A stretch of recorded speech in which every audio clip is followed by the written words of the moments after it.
What's up, otakus? How's everyone doing tonight? It's Friday night. As always, we're back for another great along session.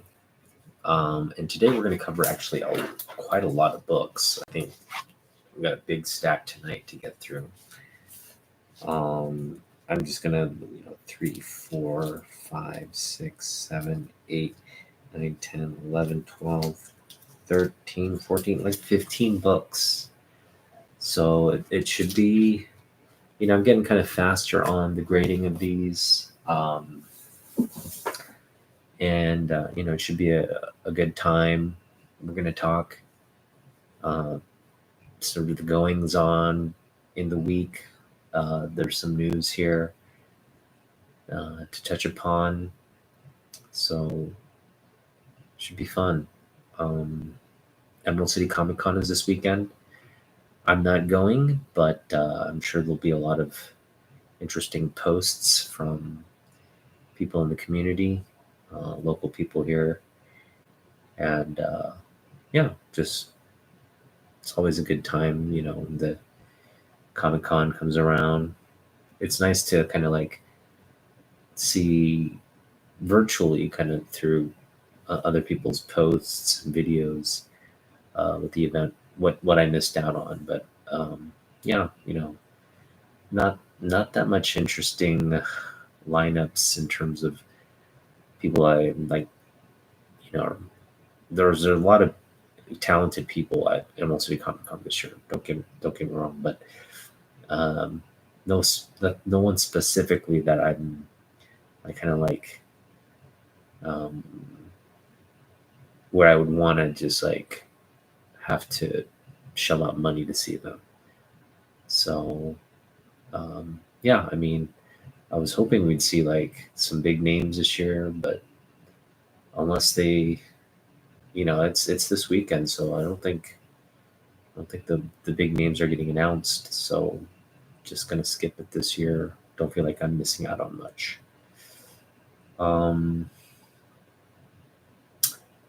So let's just get into the grading. It'll be a fun time, and we'll get into some of the topics as we go along. All right, so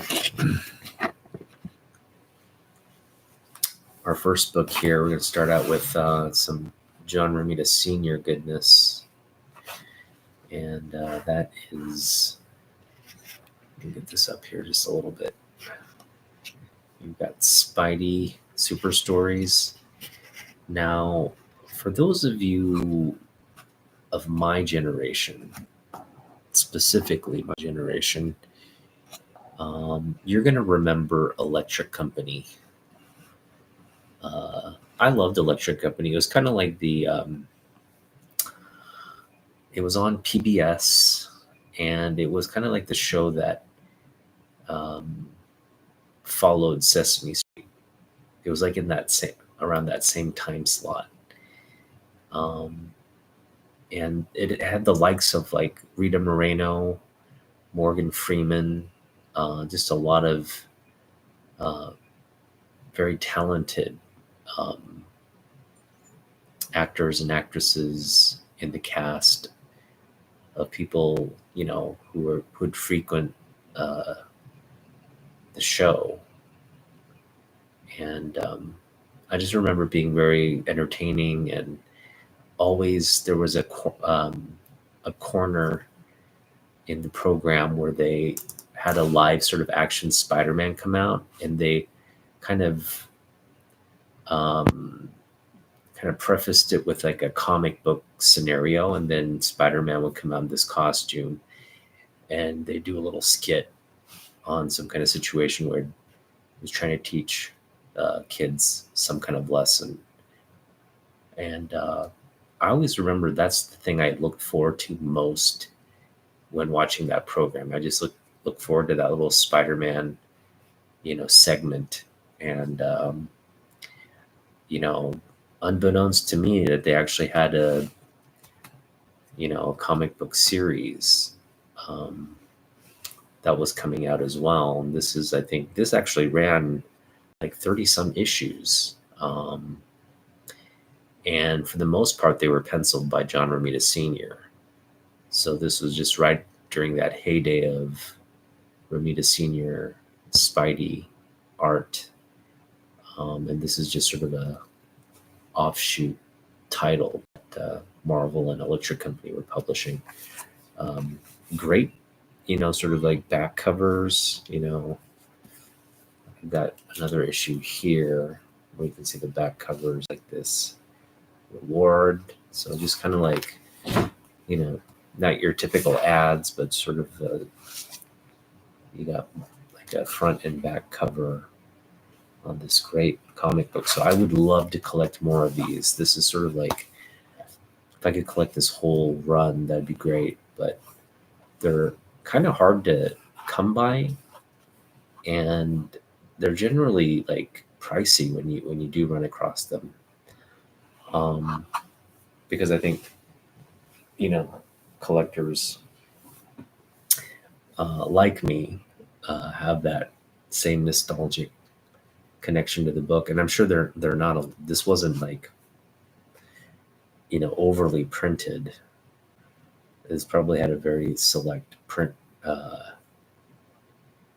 target print count for specific markets where Electric Company was bigger. But yeah, just a great book. So I'm going to get into grading this and seeing what the grade on this particular book will end up. So we're going to start with Spidey Super Stories number 4. This has got some issues. This definitely has a few issues. And we'll kind of examine what those are. So what I'm seeing, I'm not seeing any major creasing, so that's a good thing. Just a lot of spine stress here. The biggest thing is it's got this like staining here at the top, and I think that is something eraser time and cleaning could really, I think. In fact, we may do some eraser time today. See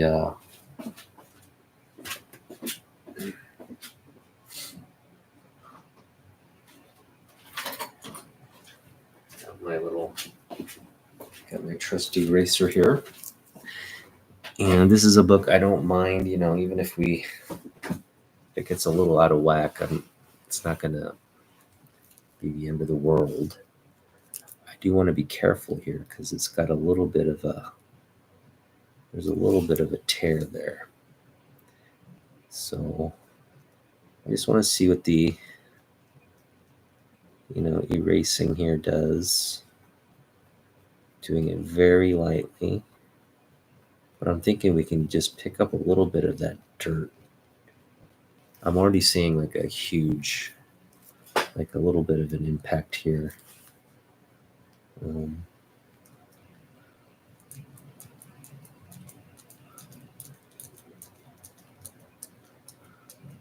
Yeah, just a little bit.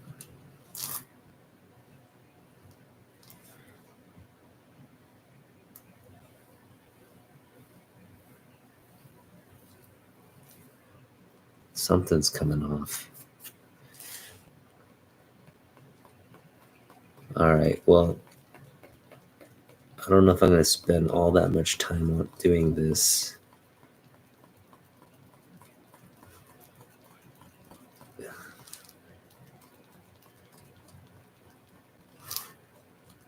It's coming off in little segments, which is weird.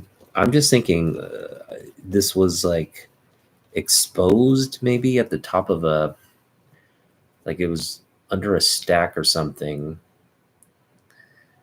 maybe out, and it just was in a garage somewhere, maybe under a stack, and this top section just got exposed to like the elements and temperature, because that's really the area that got stained. Doesn't look to be like a a water stain or anything. It just looks to be dirt that's kind of baked into the book. In fact, I'm going to use, looks like I threw the cotton swab out. I was going to cotton swab it. Looks like I don't have a cotton swab handy. Let's use this. I'm going to go with the makeup pad, or I'm going to just wet this makeup pad real quick. I'll be right back.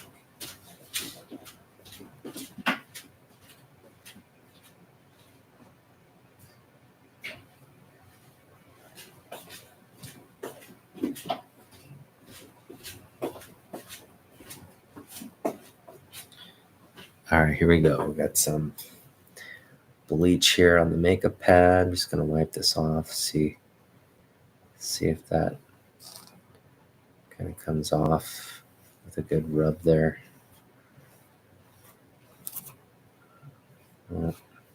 It's kind of caked in.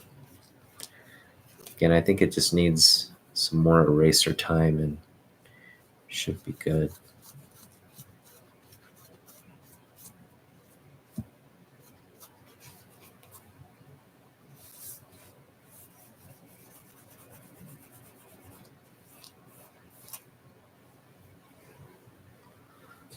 All right, let's just work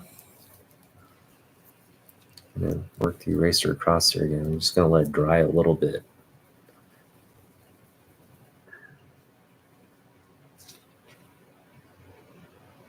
Look at that.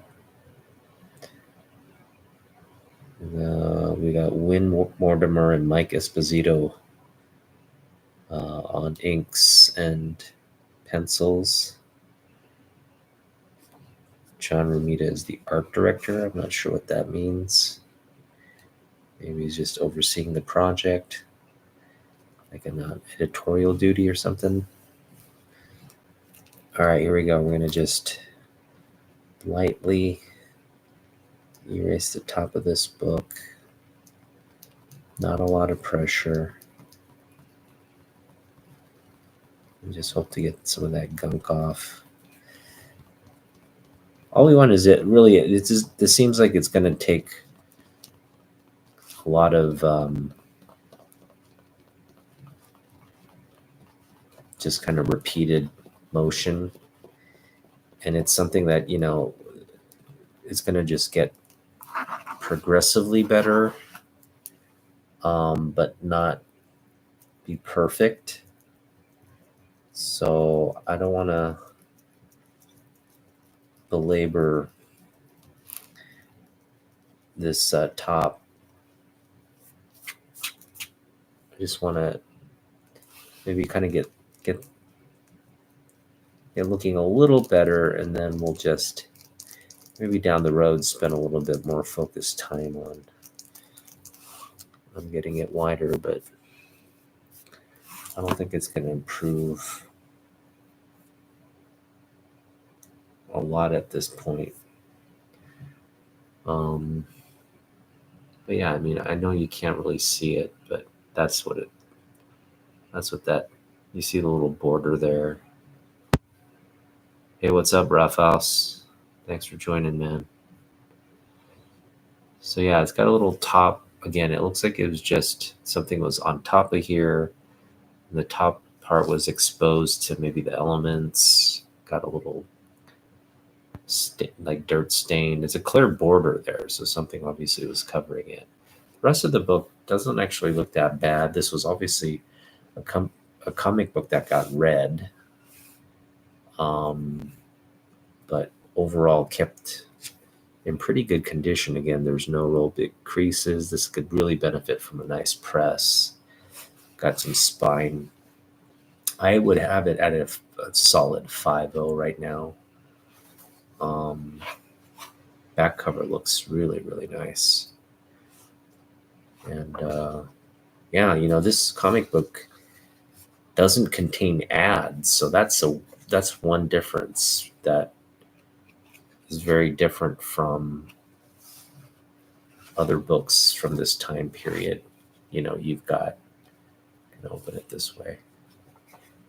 is just no ads. It's just all comic strips. Yeah, this is of course like specifically for kids, so there's nothing like anything really objectionable in terms of story. No one's dying. Looks like this is just something about like a school trip or something.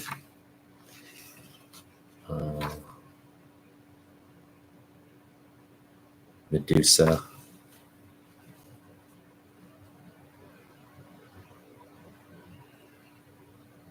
Wait, no, her. What's this lady's name?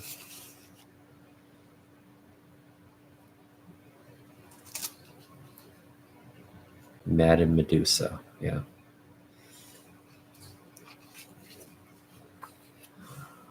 All right. Well, again, I think a 5.0 grade on this is more than fair and accurate. So that's where we'll keep it. Normally, what I do is I try to show the back cover on this. I'm gonna just put this in at just the front. Well, maybe I'm gonna put it in the front just to have it presenting the front. A nice 5.0 on this really classic comic book. I never got to read these as a kid. I did watch the show, but I would love to collect more of these if I can.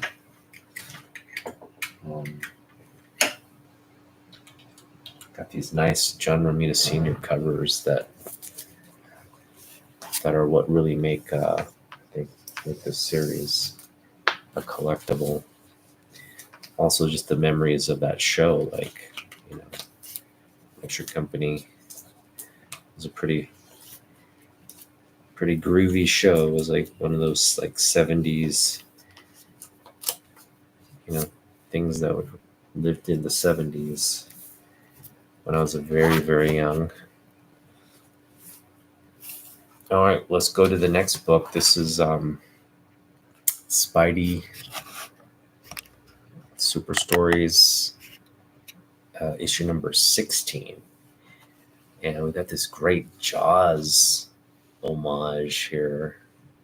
Really nice cover here. Now this one has a lot of issues.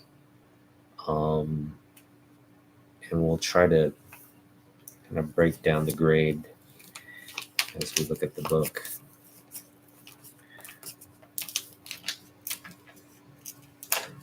Yeah, I got this at Half Price Books, I think for $2. Which in my opinion was like a bargain.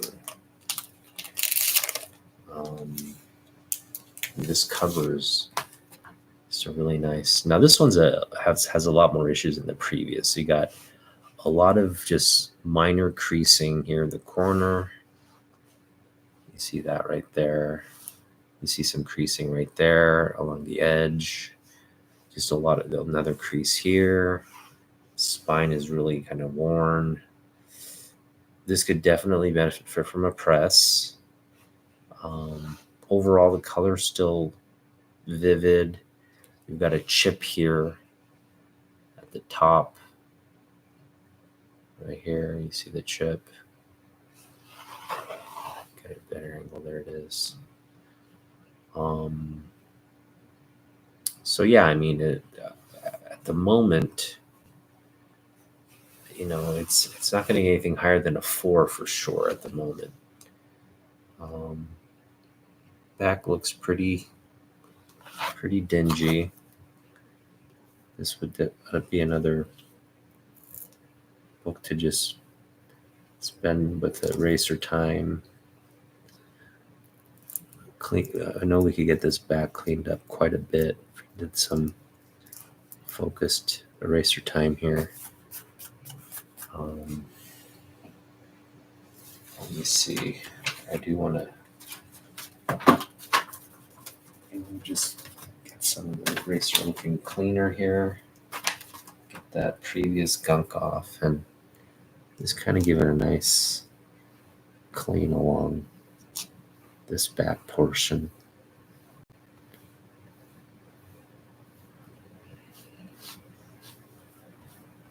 Yeah, I can see it getting lighter.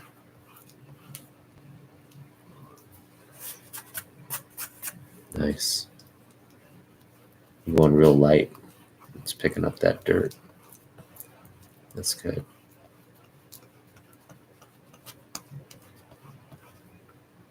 Yeah.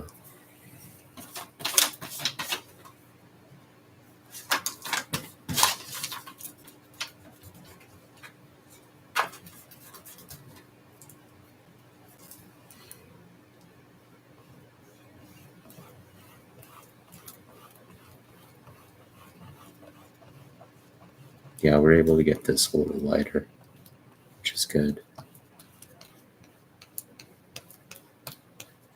Yeah, that looks a lot better. I think there's definitely a lot of room here to clean that portion up. Just give it one more little clean along this dirt area. Wow, that dirt's just coming right off. Perfect. Okay. Yeah, it looks a lot better. Just do this section here too.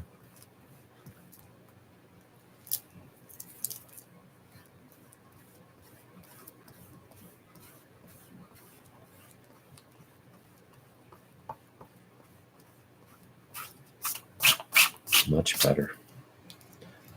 Yeah, that looks a lot better. Okay, so this is I think a solid 4.0 at the moment. Cover's still nice and attached. Got this great Romita Senior art again.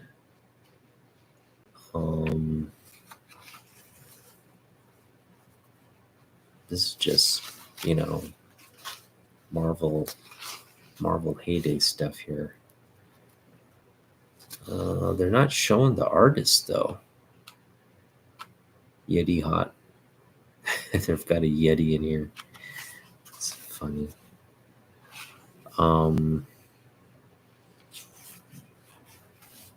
Yeah, they don't outline. This looks to be Romita Senior, or maybe more Mike Espito stuff. Look at that. That's a great Namor back cover there. Oh, so there's a Namor sort of team up here. We got the shark, the robot shark. This is when Jaws was probably very, very in the moment, popular, kind of capitalizing on that box office success. Namor there. All right, so nice little book. Yeah, I'd say it falls in the 4.0 category. It's got a lot of issues. I think a press would help it. But yeah, it's a solid mid-grade book with chipping on there. It's not that, doesn't detract from the book really. It's just a little section that's missing. So if anything, between a 3.5 and a 4.0, I'd go 4.0 because I think a lot of these like minor creases, if we pressed it out, it actually looked really quite good. There's only really a couple color breaking sections. The spine is really where the grade kind of falls to a 4. That little chip, it's negligible enough to, I think, keep it out of the 3.5. So yeah, I think 4.0 is a fair grade on that one. That's what we'll do. We'll give it a 4.0 on the Spidey Number 16. Nice. All right, moving right along. We got some beautiful classic John Romita Sr. Spidey Super Story covers. These are just like, little nostalgia nuggets for people my age who remember the Electric Company. I mean, I was just like a little kid when that was on. It's like my early memories of like when I was 4 or 5, just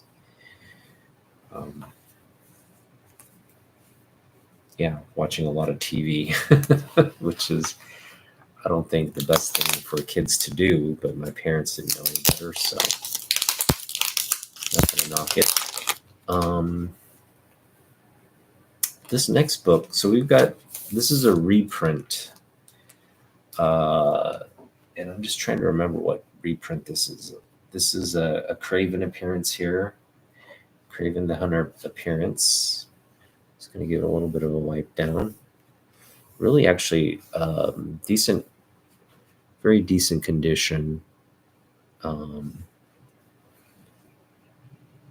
Just a beautiful like Ditko cover here.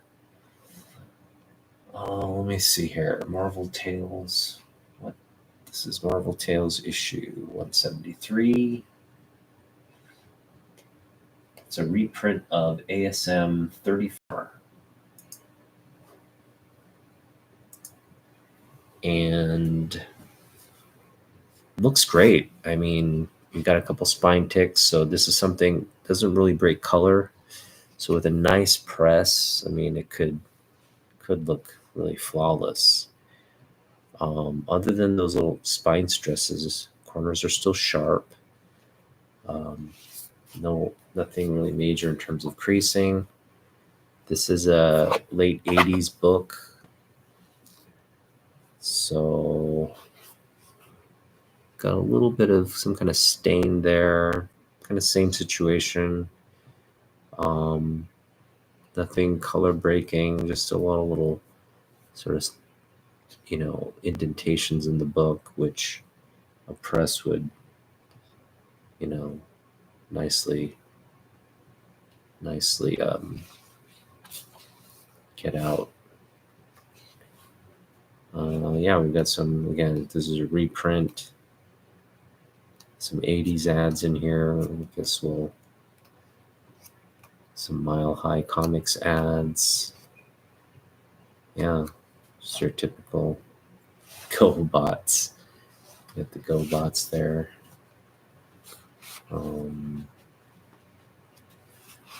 Look at that. Got some Cloak and Dagger there.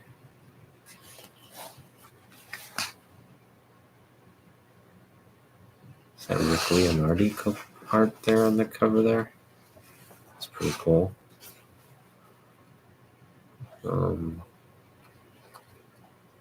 Just classic stuff here. I do like this era of Marvel Tale reprints for Spidey. It's like, I mean, I think for the some of the higher end, like this would be a high end book if we got the original on it, but not that I'm collecting these, but if I were to like focus my pickups on like ASM run,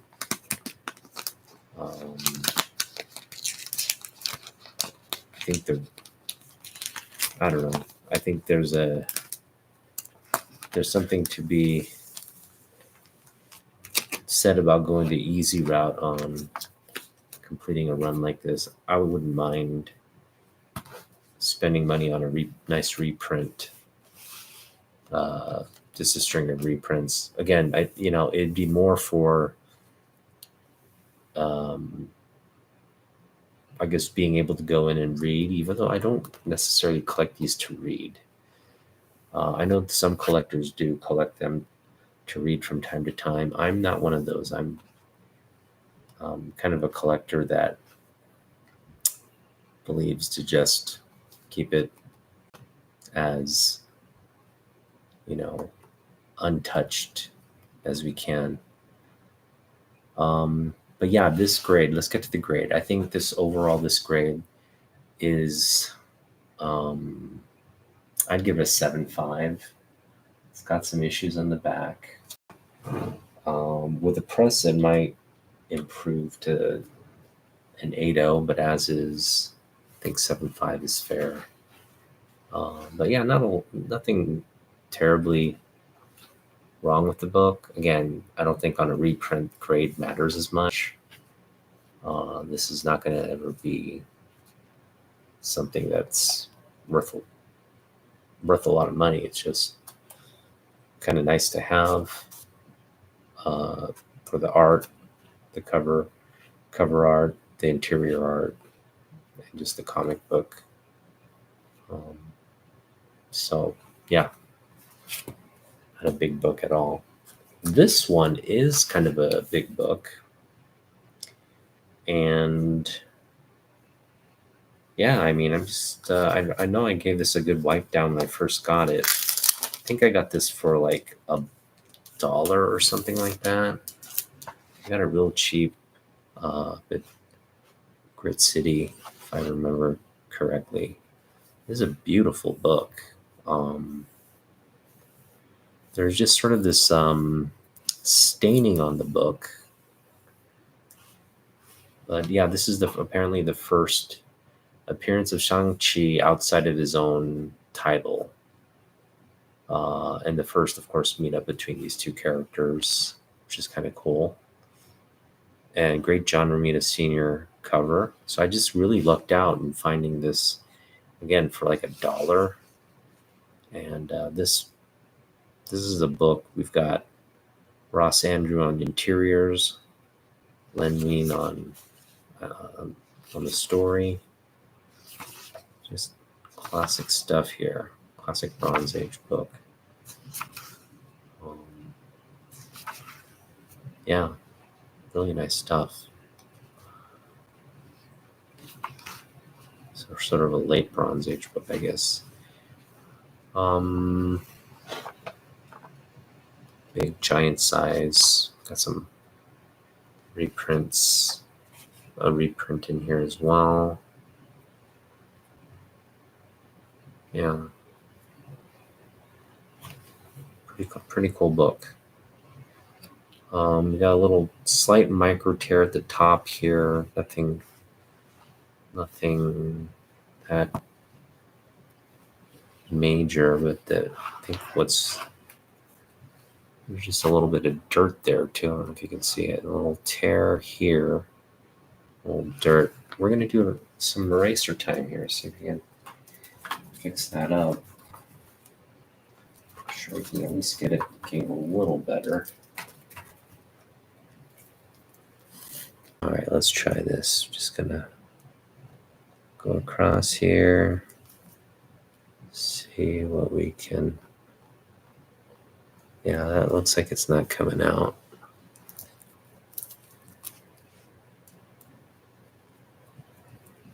Just gonna get the edge here. That's coming off. Ooh, we got some dirt off there. That's good. Let's just work on it slowly, see if anything happens.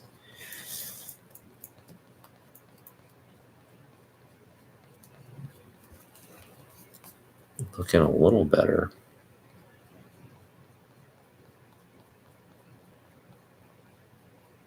Yeah, that's kind of, looks like the stain's kind of cooked in there.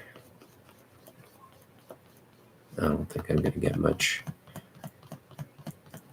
progress here outside of this little edge got a little cleaner. That was nice to see.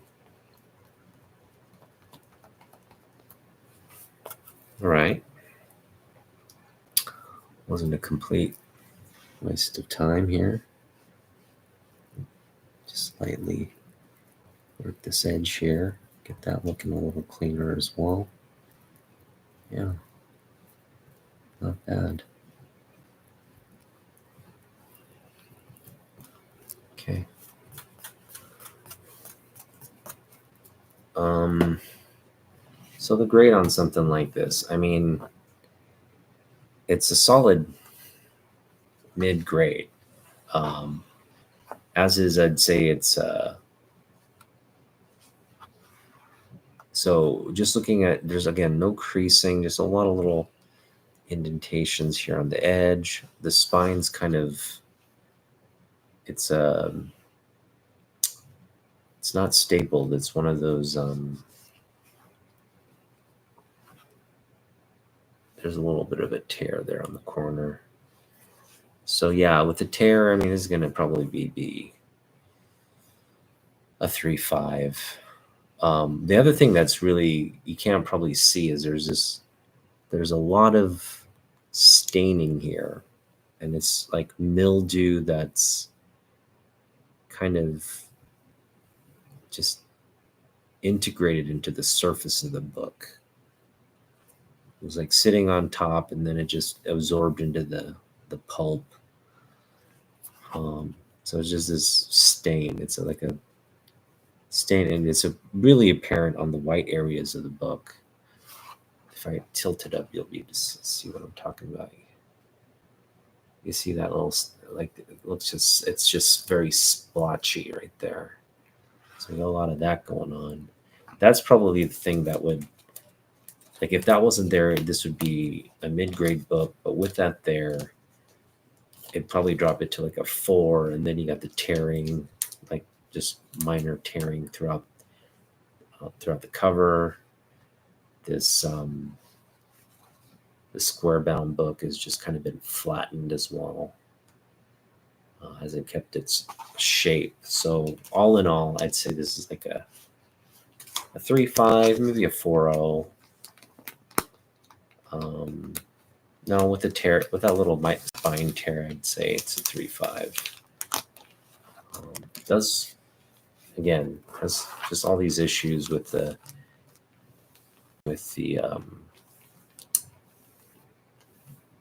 staining of the book there and that little tear. So all those little minor issues, I just add them up and put this in the 3.5 category. Love this book though. Again, just it's a great book from this era. And I'm trying to think, Giant Size Spider-Man. We are going to give this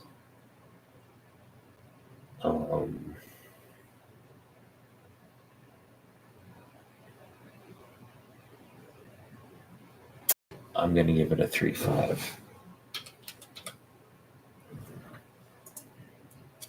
think that's pretty fair. And again, it's closer to a 5, but it's just got that tear there. The spine's pretty quashed. Well, you know, it's quashed, but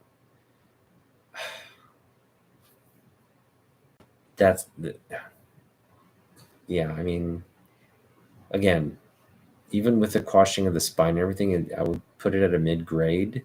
But with the staining and the little tear there, it's going to drop it to 3.5. So I don't think that's too harsh. I think that the rip, it's even though it's probably like an inch tear.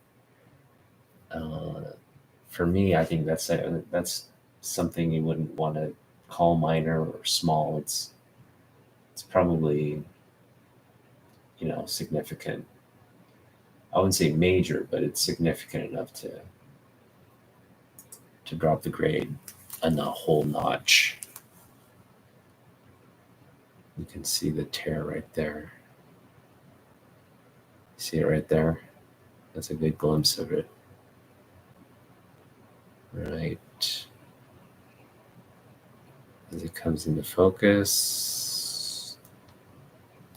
I gotta get, you know, this camera, my webcam just really, it's not good. There you go. Had a great view of it right there. Well, had a great view. This webcam really is just not very good. Doesn't Doesn't focus when you need it to. There we go, right there. So it's a pretty significant tear there. Speaking of tears, we've got a tear on this book too. So this book is going to probably be in the 3.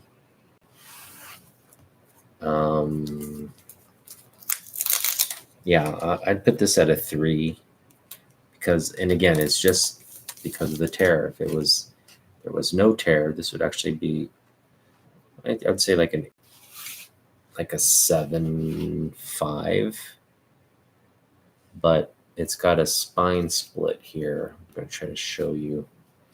Open it up. Got a spine split there. You see it right there. It's not a major one. It's just right there at the top. Oh man, this camera is just really not wanting to cooperate today. Hang on.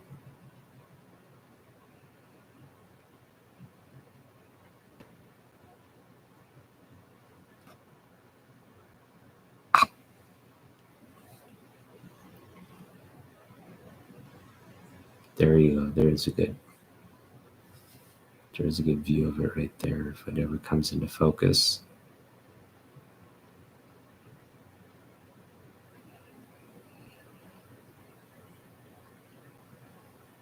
Right there.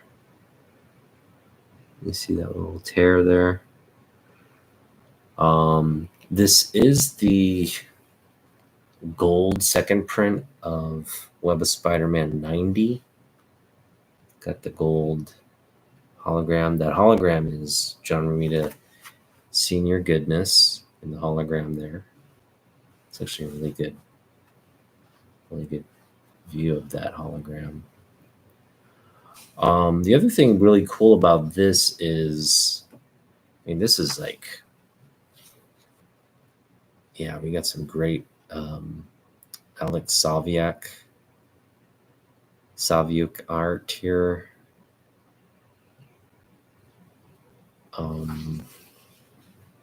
This is sort of my collecting era here, so just bringing back a lot of memories. The cool thing is this poster. You got this nice trifold poster of Spider-Man 2099. So this is technically not a preview, it's just a poster. But I think this is the first appearance of Spider-Man 2099. So that's the cool aspect of this book. We got a Venomized Galactus. That's kind of cool. Just a very Mysterio here. Well, you can get more 90s than Encino Man. Come on, that's some 90s goodness right there. So yeah, this is just a nice book to own. Again, there's like, this would probably benefit from a press. There's just creases here and there, and again, that little split in the spine. So I'm just going to put this, I'm going to, outside of that spine split, and there's a lot of creases along the, yeah, this is sort of a card type, stock type cover as well. So I don't know if we'll actually be able to press this out. This is cardstock, doesn't press out. So I would put this at a 4.0. The spine split is very negligible. And it's just got some minor creasing here and there. Still looks really, really nice for a 90s book. I think 4.0 is fair on this one. The interior pages, this book hasn't really aged at all. It's kept fairly well. Got a nice little, that's nice, little 30th anniversary Todd art there. Yeah, that's nice. Didn't really realize that until now that was there. Definitely looks better than like a newsstand UPC, that these little logos. Yeah, so again, I think 4.0 is fair on this one. Not too much. I'm gonna go 3.5. I think the tear. I think that just the tear. 4.0 is a little too generous for a comic book. No, I'm gonna stay 4.0 because it's so minor. It's like the tear is like about 2 centimeters, I want to say. So it's, I mean, I think 4.0 is fair. It's gonna be between 3.5 and a 4.0, and I love the book, so I'm just gonna give it a little bit of a bump. Love the Spider-Man 90. I'll go 4.0 on this one.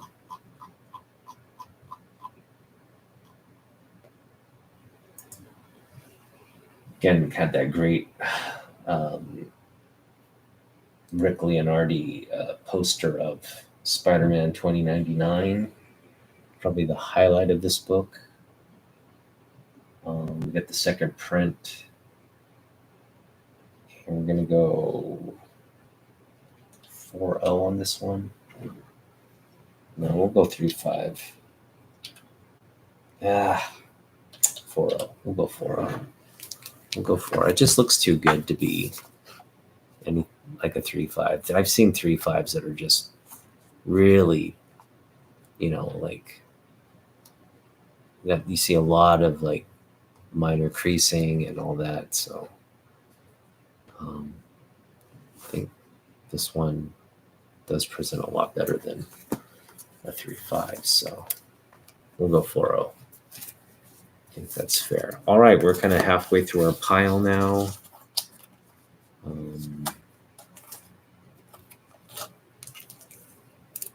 Got sort of the Spider-Mans out of the way.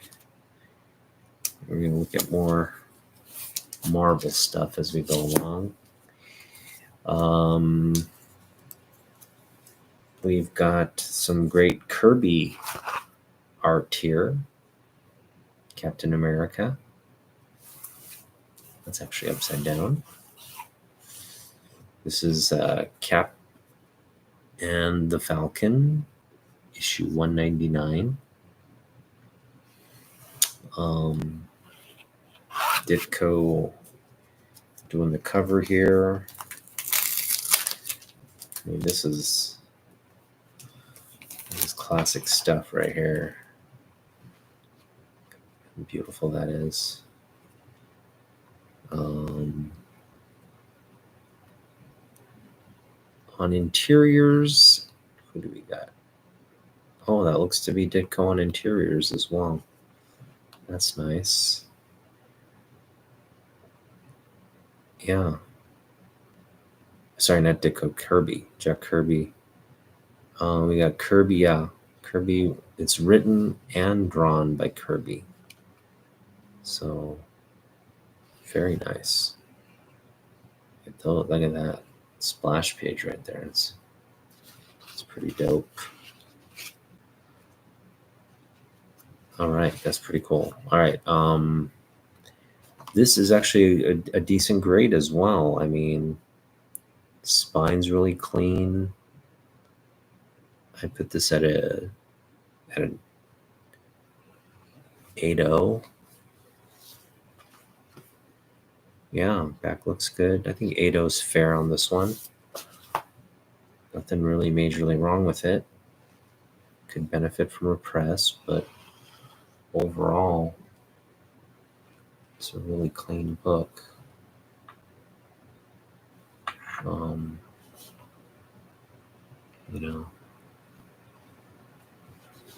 I don't see anything.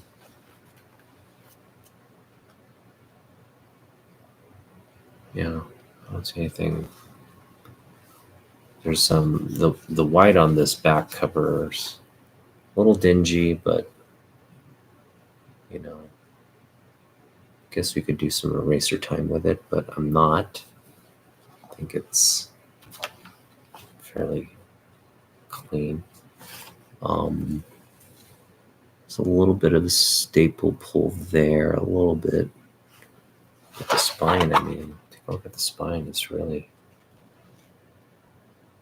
you got a little bit of a staple, like stress lines there. Again, with the press, sure, that would look a lot better.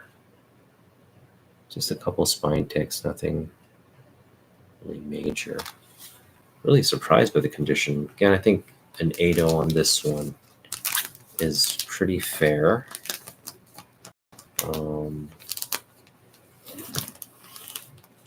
Oof, hang on.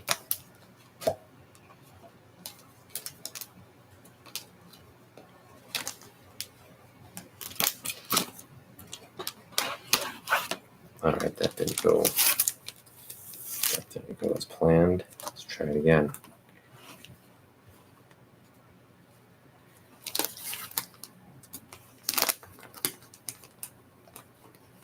There we go. Yeah, I think 8.0 on this is a good place to land. I don't collect Captain America, but I do appreciate this Kirby art on the cap, and yeah, I think it's Captain America and the Falcon. Why don't I have it in my? Oh, I do not have this book on my spreadsheet. That's weird. I'm gonna have to add it then. That is really weird. I thought I had these in my. I guess not. We'll just do it now. Add it. This is $1.99. I just gotta look up the stats on this book though. Captain America, $1.99. And I'll go over the stats with you.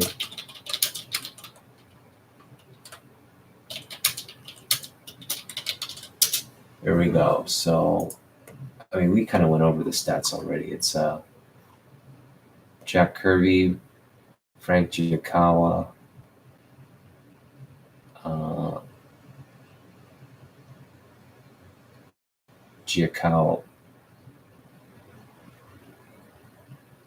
cover.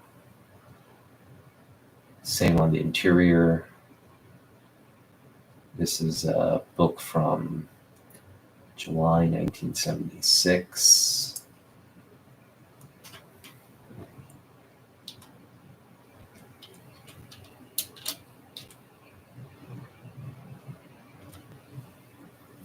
We got Kirby on the cover.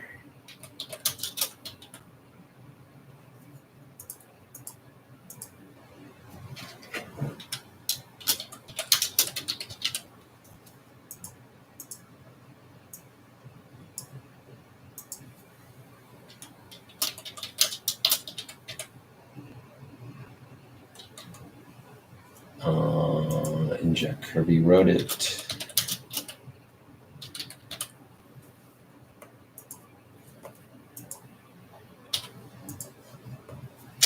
All right, and we're putting this grade at an 8.0. Feeling good about that. Definitely with the press, it's an 8.0. And even without a press, I think it's just, there's just not much wrong with the book that would warrant a 7.5, I think. This one, at first glance, is a 7.5. we've just got more. Yeah, there's a pulled staple here. In fact, let's open up the book. Yeah, the staple's still attached, but it's pulled, and there's a little bit of tearing there on the staple. I'll show you. So that's kind of major. I'd put this and drop it down closer to a mid-grade at this point. There's a lot of little stress lines up near the top. There's a little corner crease here. I mean, could be pressed out, I guess. Another great Kirby cover here. Yeah, back looks decent. Another great Kirby interior on cap. Just really nice cover art.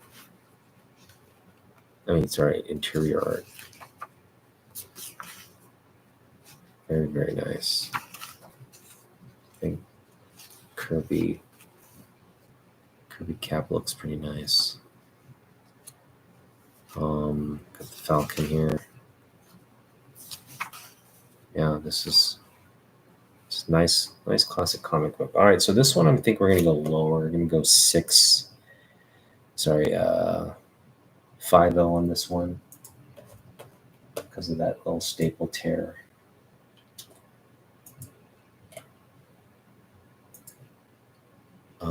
I mean, it's just minute. It's a staple.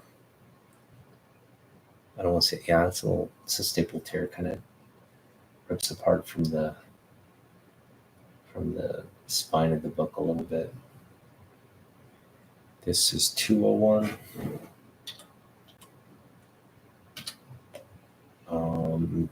This is from September.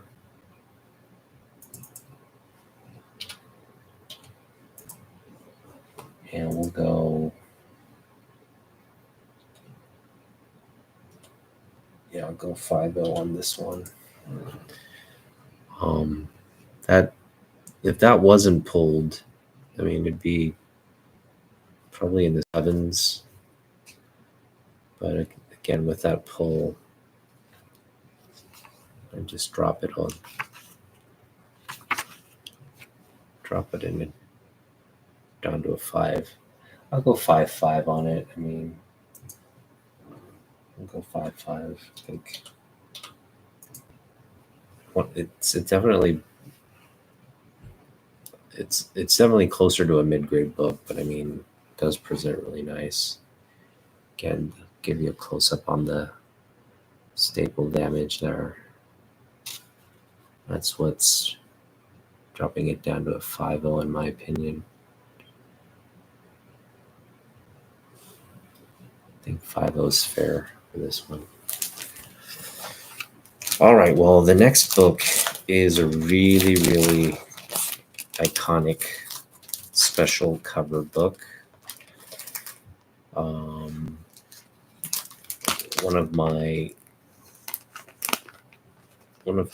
of my favorite artists, because he was just so prominent during even to today, and since I was collecting and even before I was collecting, but all the way through to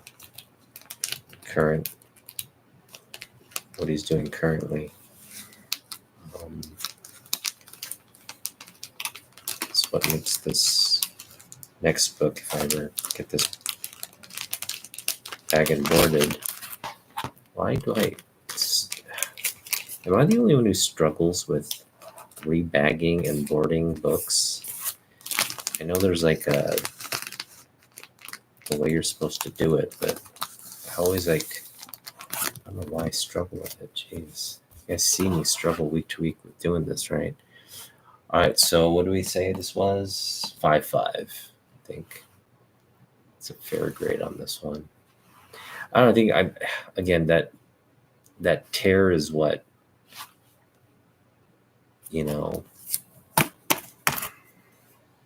ultimately that tear is what makes me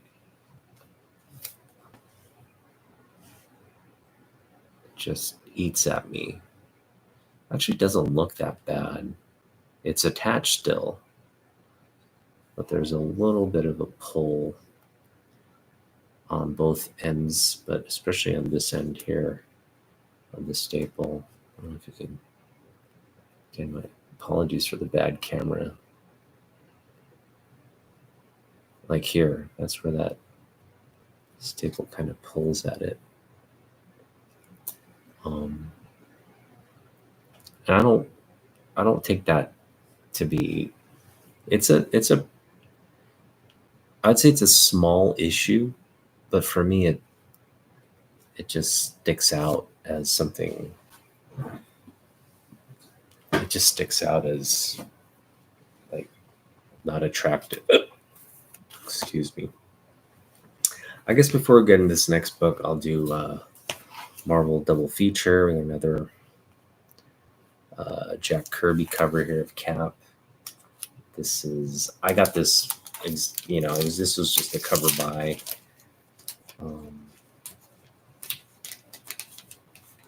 And it's a great team up between Cap and Black Panther. How often do we see those two together? So let's see, Marvel double feature. Do I have this book entered? I probably don't. Yeah, I don't. Marvel double. Oh, maybe. Oh, there it is. I do have it. All right. So this is Gene Colan, Frank Giacowa, interiors, Stanley Story, Jack Kirby cover from 1977, January. We've got kind of like a little bit of a crease here, right in the middle of the book. Got another very light crease here, breaks color on the top. You got a lot of spine stress lines here. So, and some more color breaking creases up there. Some edge wear. Overall, I would put it at a 5, maybe a 4 or 5.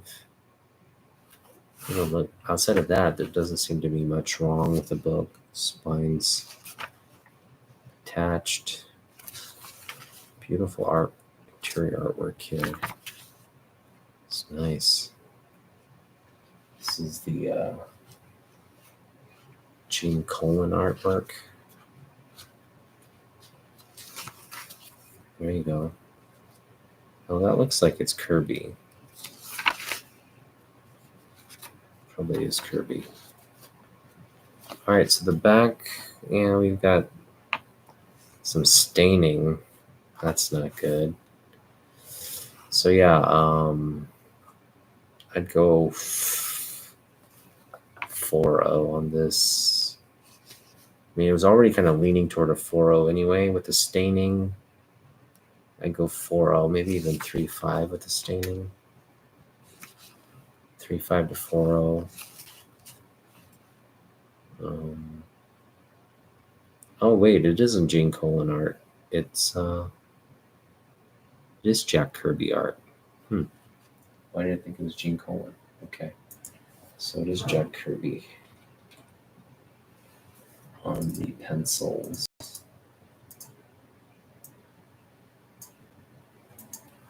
Yeah, I'm gonna give this I'm gonna give it a 3.5 because of the staining. I think it was probably closer to a 4 than with the staining, 3.5. So, yeah, there's enough creasing throughout the book to warrant a 3.5. Yeah, I mean, I'm just giving it a very conservative 3.5. It probably, with the press and everything, it'd probably be closer to a 4. Even with the staining. but I think we're going to just be a harsh grader on our own book here at a 3.5. But yeah, beautiful Kirby art there. It's classic stuff. All right, let's get to this book. Now, this is a sort of a lesson in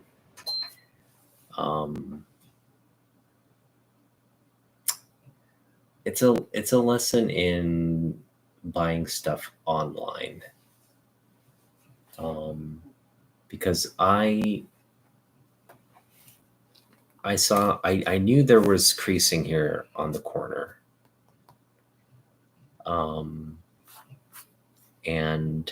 But I mean, the rest of the book looked really good. So I thought, even with that creasing, I would suspect this is going to be a solid mid-grade book. But there's a lot of issues with this book, not just that. So, I mean, this is actually a low, I put it at a 3.5 in terms of the grade. And we kind of paid a mid-grade price for it online. I feel like we did overpay because with shipping and everything, this ended up being like over $20.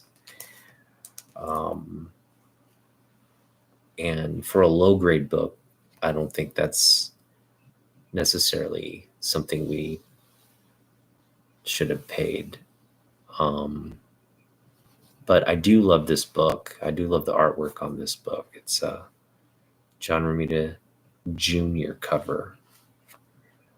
Classic Iron Man, Dr. Doom cover there. Again, we got the creasing, but that's not the only issue. There's just a lot of spine wear here. One other little edges are kind of like crumpled. A little crease at the top. It's a black cover, so all of that just is exacerbated, sticks out. The back is actually decent looking. Looks like they did some wiping here that wasn't kind of wiped off or they did eraser time. You can see that they didn't do a good job. They kind of scuffed it up.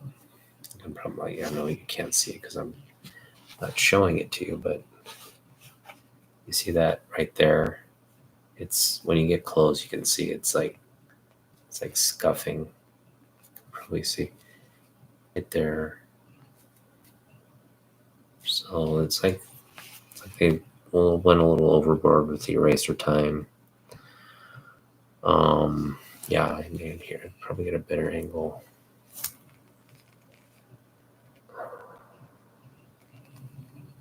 Camera's not wanting to pick it up. There we go. Anyway, trust me, there's some scuffing there. Yeah, so overall, I just feel like I overpaid for the book. We paid $15 plus shipping and all that with tax and everything. It came out to like over 20 some bucks. And I just feel like when I got the book, I was like, no, this is not mid-grade. This is a low grade book. I mean, the paper quality is very weak. That is a nice interior page there. Who did the? Let's see, we get. So on the interior, yeah, pencils by John Romita Jr., Bob Layton. Just a beautiful, some early John Romita Jr. art. Now, this is not reminiscent of John Romita Jr. at all.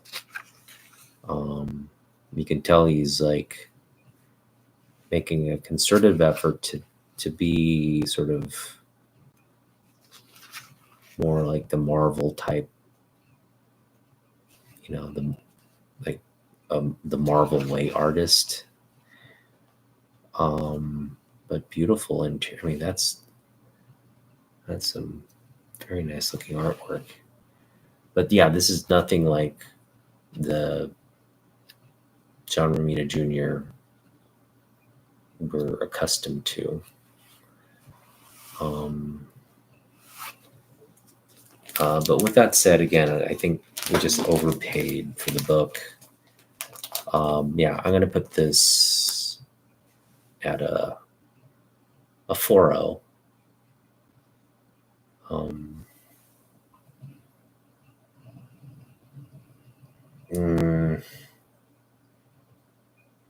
Yeah, I think 4.0 is fair. I think 4.0 is fair. Again, just a little, that's the major issue with the book. Just with the corners and there's just a lot of little micro flaws. I think 4.0. I don't think it's going to be between a 3.5 and a 4.0.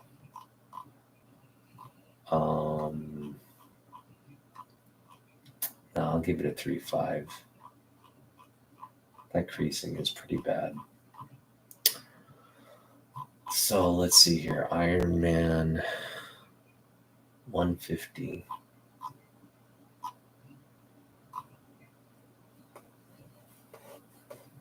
Classic Doom cover here. We're going to go 3.5. No, I'm going to go 4.0. I'm going to go 4.0. It does look, again, cover still, the spine's still decent. I think it would improve a little bit with the press. And that scuffing, can't really see it. I mean, only when you examine it in the light do you see the scuffing there. The guy just went, I think, overboard with the eraser time. That's all that is. It's going to give him a nice little wipe down here. But just looks like a big stain, even though it's scuffed a little bit by just not as, I think they scuffed a lot of that gloss off it looks dull in that spot as opposed to the rest of the book. So yeah, I think we feel good about a 4.0.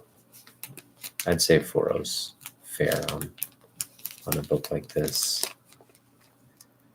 All right, I have to be very careful here. Don't want to. Oh, all right. So yeah, I mean, on some of these books, there's a lot of books in my collection where there's like buyer's remorse. I still love this book, but I would love to own this book in a better grade for sure. It's just too nice of a book. And this is like, again, if I'm going to give it a 4.0, I guess that's kind of the borderline where it's acceptable to have this copy. But this is definitely one of those books, if there's an opportunity to get it cheap, closer to a mid-grade, where we're paying $10, $15 for a higher grade book, 5.0 or above, I think I would definitely jump on that. But this is a pretty popular book, so I think it's going to be hard to find a book. Again, getting it for $15, I thought I was getting a good deal, but at a 3.5, 4.0 type grade, I don't think we got a good deal. I think we got kind of taken. All right, we're going to get into reprints now. Well, let's start with this book. This is before we get into the reprints, let's start with this book. This is another book. Another buyer's remorse book. And the reason, we'll get into it as we start grading it. This book looks great. This book's actually in decent. It's in decent condition. There's just one. There's one major issue with the book, and we'll get into that.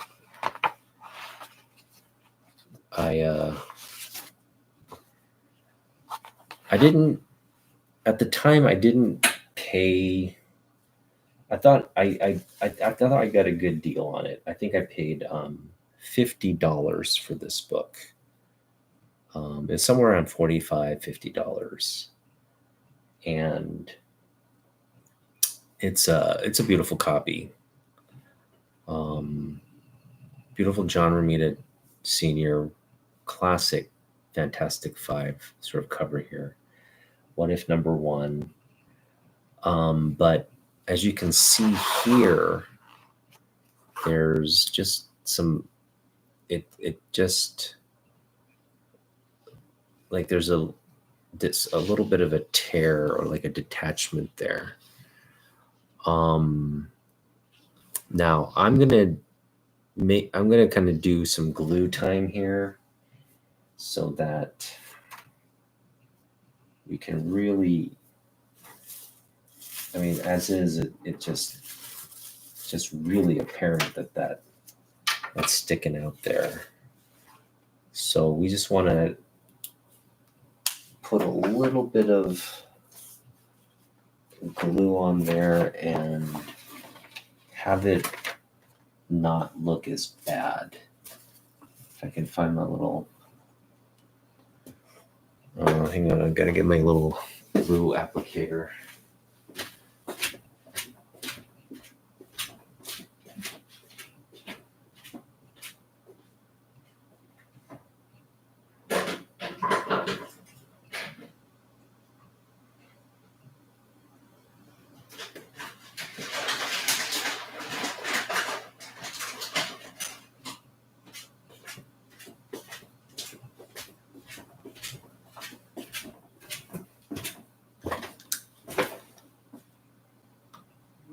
All right. So I'm back. Got my little glue applicator. We're using this Gorilla Wood glue. And we're just picking up a little bit of the glue residue here. That's what it looks like on the edge there. I just picked up some glue. And all we're going to do here is very lightly. Ooh, that is a lot of.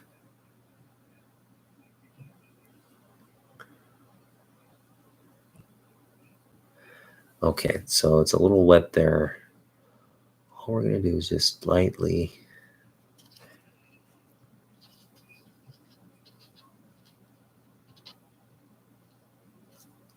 Get it sticking.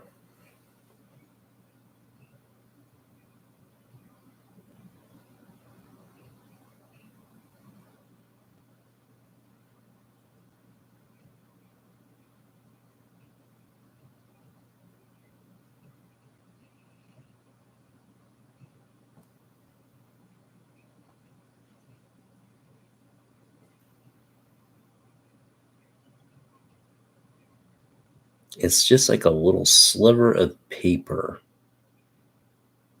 that got detached from that, and it survived this long, which is sort of a testament unto itself. And we're just gonna, it just sticks out. It's just wanting to stick out there. There we go.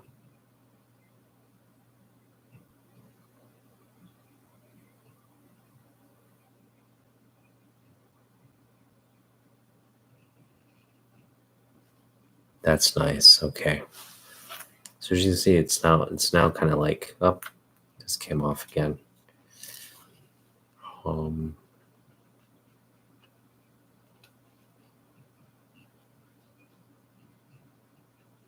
There we go. Kind of bonded it there to hold it in place.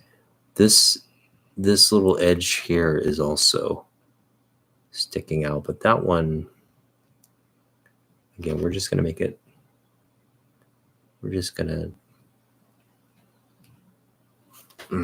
this one, I think I can confidently say I can get it sticking as well. Just like that. Gonna take that out.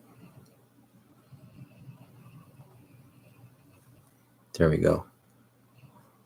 Boom.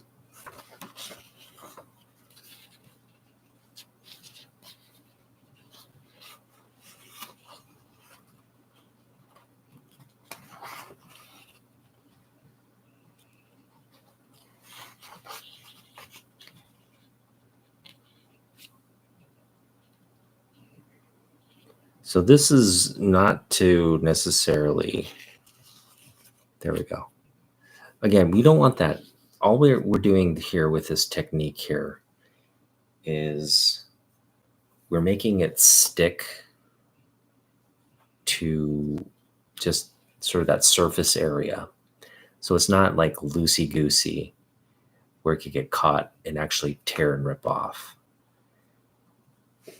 By just kind of bonding it to that edge, we've kind of done a little repair on it. And I've been kind of meaning to do this because I just didn't like the look of those pieces just kind of dangling and floating about. So yeah, we're able to do that. And really outside of that issue, this is a beautiful looking book. This is a square bound book that got quashed, but it got quashed in a way where the spine is still, it's still intact. There's no splitting or anything along the spine there. Oh man, this camera is just driving me nuts. There we go. You can see it's no tearing or anything. The spine looks actually pretty decent. There's a little bit of the kind of dimpling along the top edge there, a little bit of dimpling.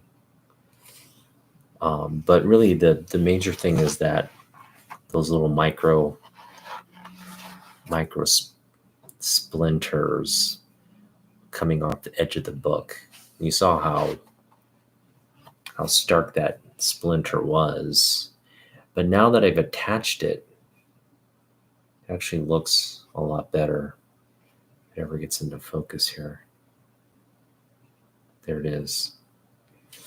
So it looks better. And I put enough glue on there where that's going to stick. That's not coming off anytime soon. It's bonded there now. So hopefully with a nice press, that'll look a lot better.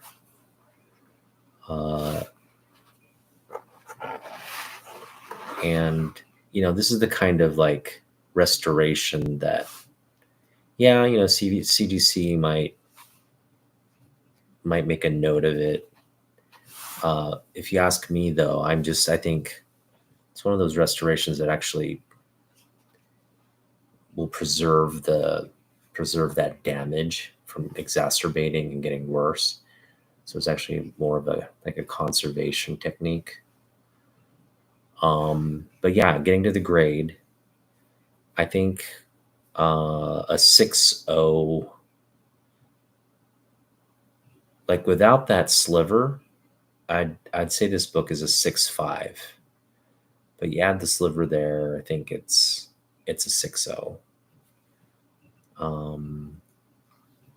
You can make the argument it could, with the square bound squashing, I guess you can make an argument that it could be But I mean, I feel like just with the age of the book and how, it's just over time, I think it might have been pressed in that way. Looks like it just looks really nice. Looks like it was pressed at some point. Although this top edge here makes me believe it isn't. But yeah, it just presents too well to be like anything below a 6. So I'm gonna go 6 on this book. This is, I think, one of those like very debatable. How much would you uh, downgrade something like a little sliver sticking out, like what looks like a miscut or something?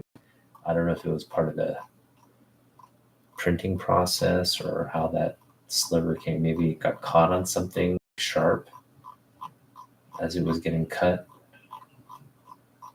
But again, the fact that it survived this long and we're able to kind of reattach it and get more life on that little sliver, give that sliver a little bit of life rather than completely detaching. I feel good about that. So what if, number 1, I am going to go with a 6.0 on this one.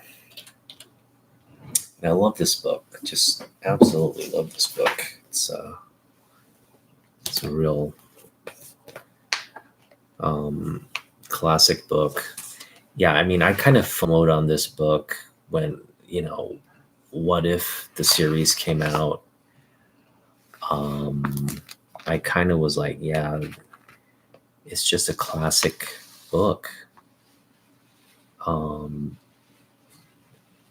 Because these what if stories are some of them are really classic stories, and this Fantastic Five one is definitely falls into that category. So, boom, that sliver looks a lot better now, and definitely feel good about that grade 6.0. It's a really beautiful book outside of the sliver. But yeah, when I got it, I was disappointed to see the sliver there. But again, I think I paid. I don't think I overpaid for the book. I think I paid exactly kind of where the grade is right now. So I got a fair deal.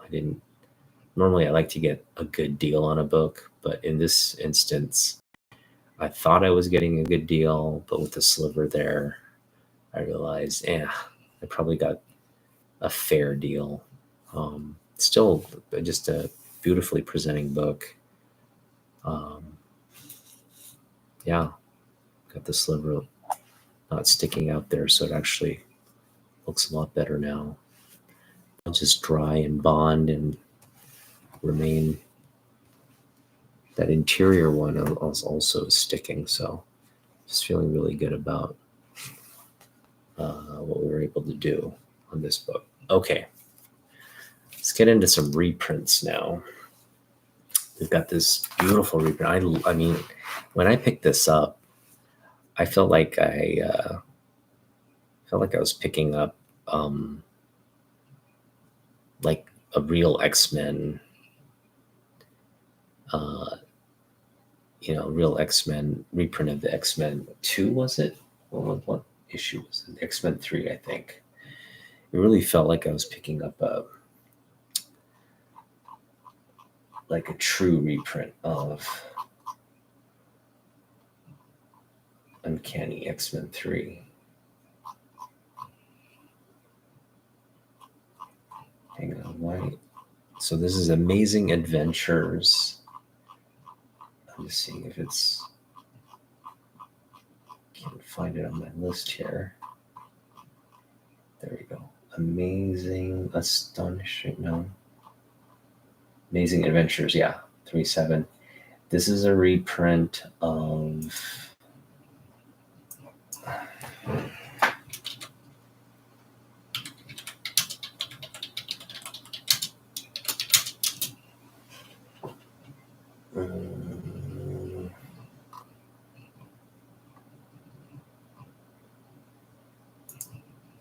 got here?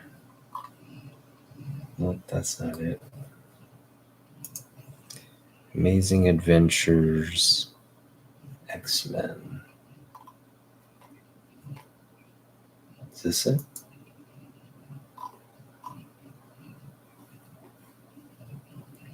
Oh, sorry, 7.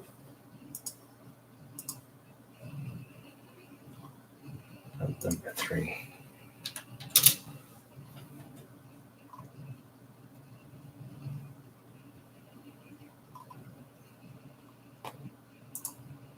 Here we go. What's going on here?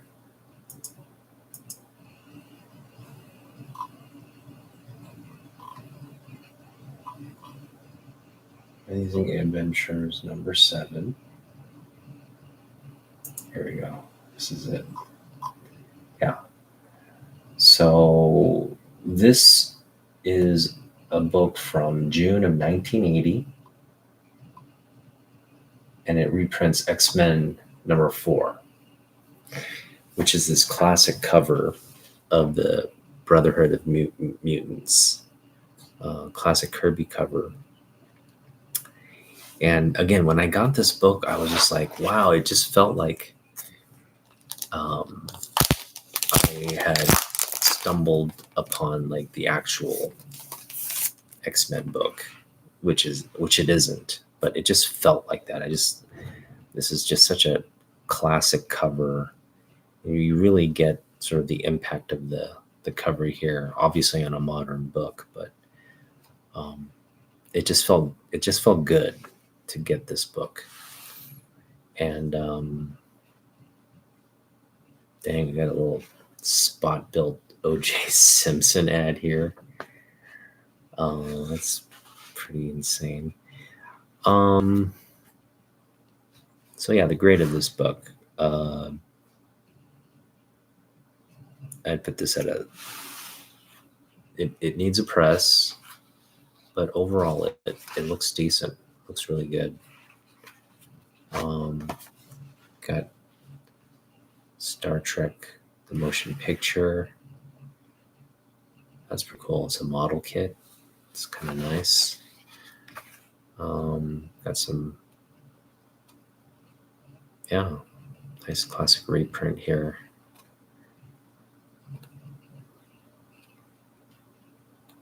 Kirby, classic Kirby art there.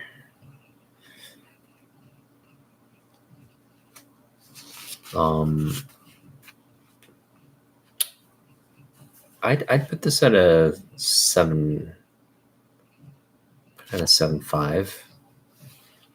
I think with the press it could even be an 8.0. You just got, nothing. You got a lot of like minor spine ticks along the edge. You got some curling along the edges here. Again, with the press, that could really improve. Back cover, got a little nick here on the top, but overall, no major creasing or anything like that. So again, on a reprint, I don't think the grades matter as much. It's never going to amount to anything, but it does. It's a beautiful presentation of this classic cover. So yeah, I would love to own the original of this book someday. That's a real possibility. We'll have to kind of pay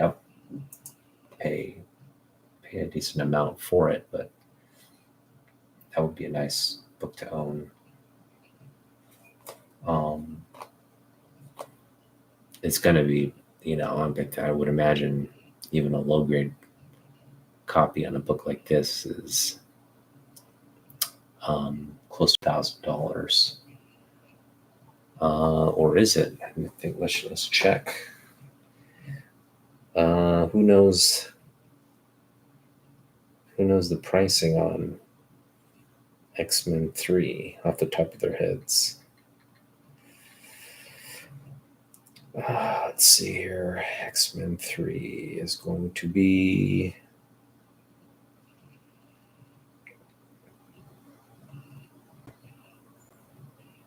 Sorry, it's a reprint of X-Men 4. Keep messing that up. It's a reprint of X-Men 4. So yeah, low grade is going to be $525. Mid grade, 2.1K.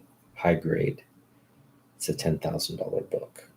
So yeah, I mean, I could see myself getting this someday in the future for like 500, $600. If I had that and I was really focused on getting this book, I could do it.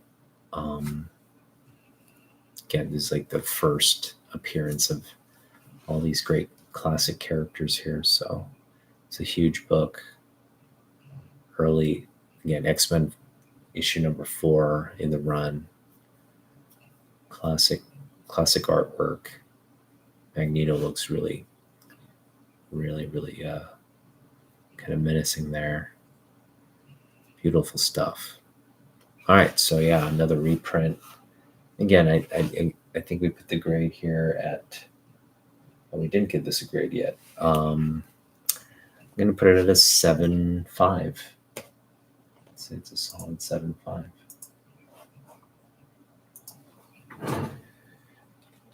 And that's what we'll go with.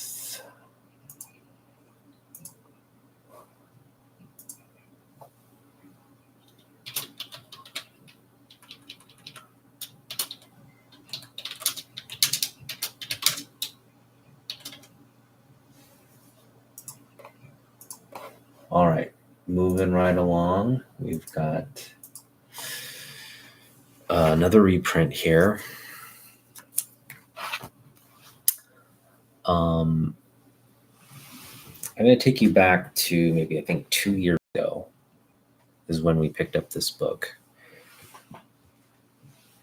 But around this time, I distinctly remember my wife having the conversation with my wife too. I was like, look, I want to get this book. The original of this book. This is a reprint. But it's, I believe, Daredevil, what was it? I think it was like Daredevil.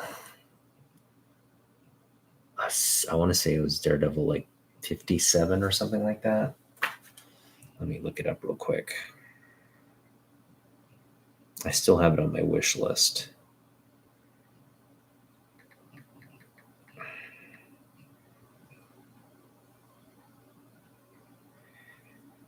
It's Daredevil 16. Yeah, Daredevil 16.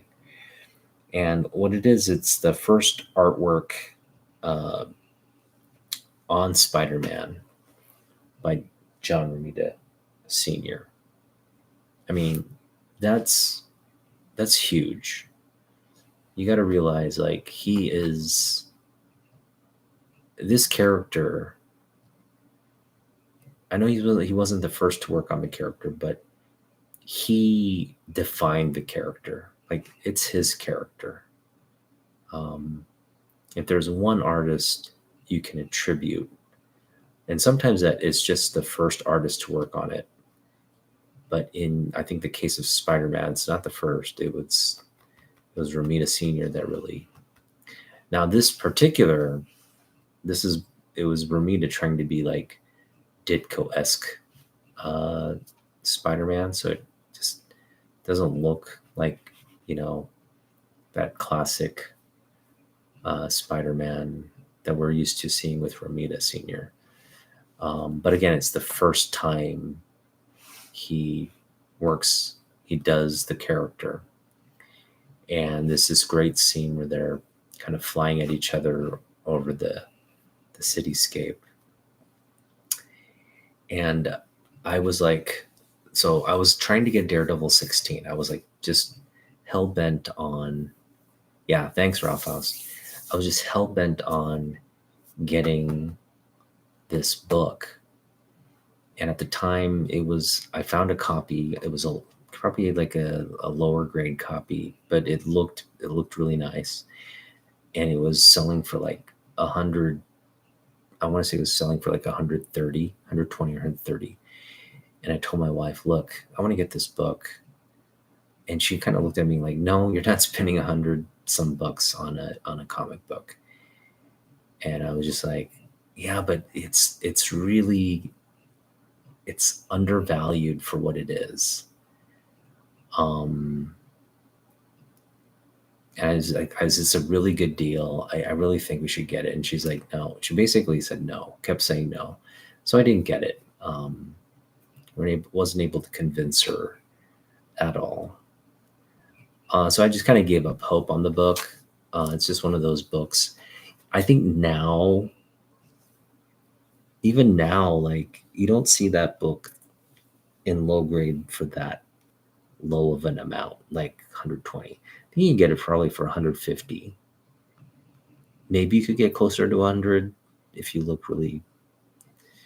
But there's a lot of higher grade books that go for like 100, 300. You know, it's probably closer to a 300 book on average for like a mid-grade type book. It is a hard cover to get in a hard book to get in high grade for some reason. A lot of the copies I see that are selling online, even I even checked this like a couple weeks ago. It's rare to find mid-grade copies of this book. You're basically looking at your selection of low grade, you know. So the low grade really ranges from something that's closer to mid grade to like really just tattered copy. But anyway, I'd given hope on the book, and I was just like, you know what, someday I'll own that book. I just kind of said, someday I'll own it. And then lo and behold, I go to Jeff, Ancient Comics, and I'm digging through their dollar bin, and we run into this great reprint of the book, which for me it works. I just really like the artwork on this cover. And to be honest, I think this is actually a better, like, just layout and color. It's a green cover, like the previous cover, it had this sort of brownish tone to the book. Didn't really pop. It looked rather it just looked unspectacular, unamazing. Let's just put it that way. But like whereas this book is just like, you've got this nice Daredevil special, and then you've got the artwork there front and center, and you got Enter Spider-Man. Just a really nice, and it's a reprint of that book. Now this one though, it has so many issues. It's got, look, you can see the cover's detached. You got that great artwork there though. That's what's really. So I think I paid $1 for this book, and it was just the worst grade. And I don't mind picking up actually a higher grade of this reprint. I mean, I do want the original book at some point, but I don't mind owning this reprint. And I'll probably try to get a better copy of it, because I mean, look at this. The cover's falling off.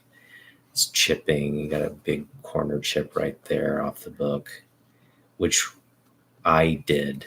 I mean, it was like hanging on by a thread, and I think I ended up pulling it off as I was kind of cleaning it. But this is just a beautiful.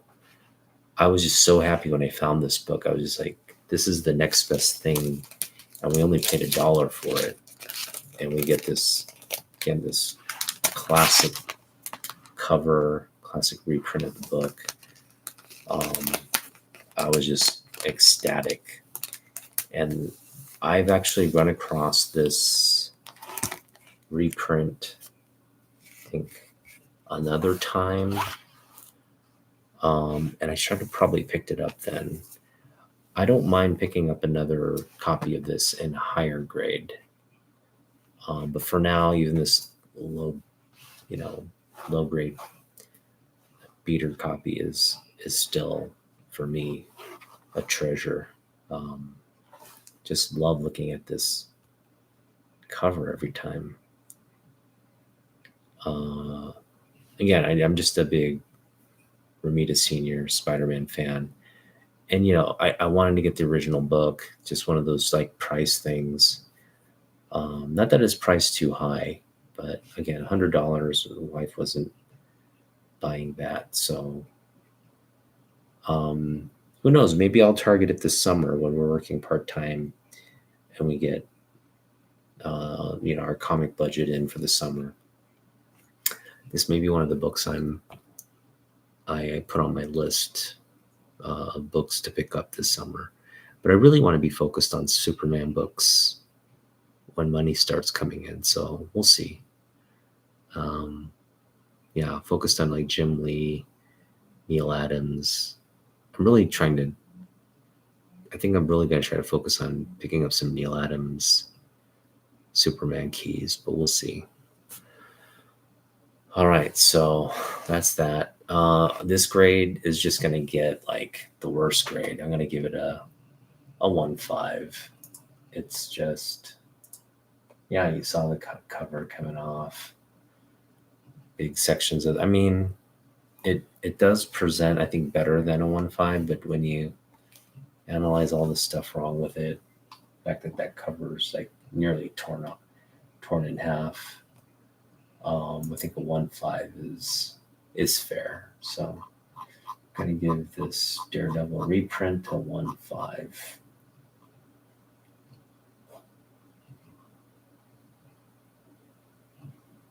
Where is it? Daredevil Special. Why don't I have Daredevil Special in here? That's odd. All right, I got to add it. There's just some books that aren't here. It's weird. Thought I had added that. Daredevil Special number 3.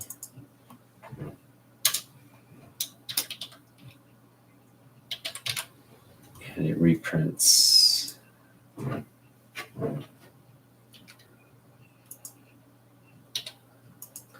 This is a reprint from the 1970s. Let's see what it is. Daredevil Special number 3.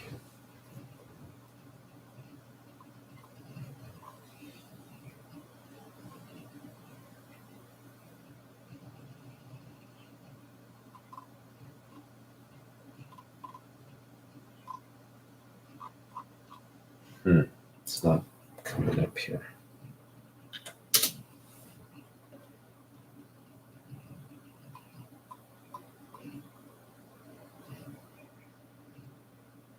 Daredevil Special. Why isn't it popping up on?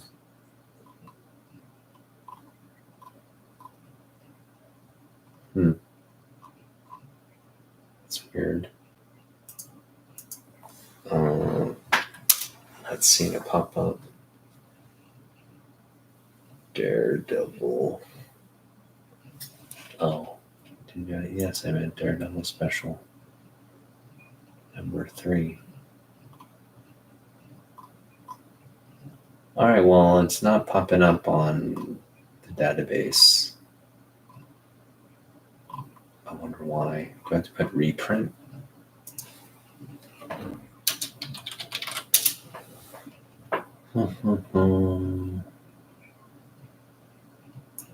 This might be it. Nope, that's not it.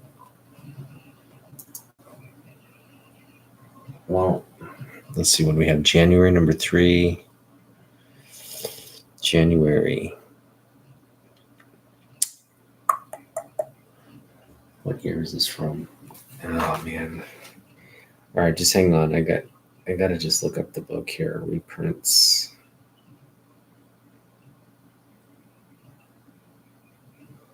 Daredevil Special number 3.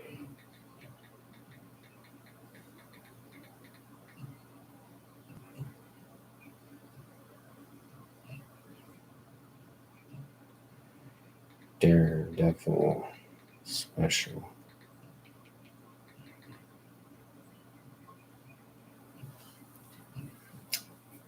Mm-hmm.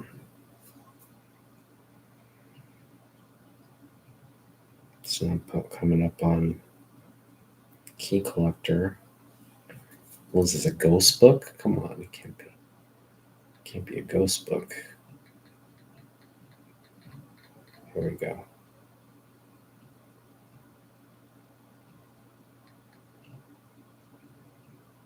Oh, it's really not coming up. That's weird. Oh, maybe it's. I see. I think I know what I'm doing wrong here. There's like annuals. Here's the special. So yeah, this is the only I think special. It reprints Daredevil 16 and 17. So, and it's a near mint. They're saying it's a $20 book. That's pretty good. But it's from January 1972. So it's an old copy here. 1972 January. And of course we've got John Romita.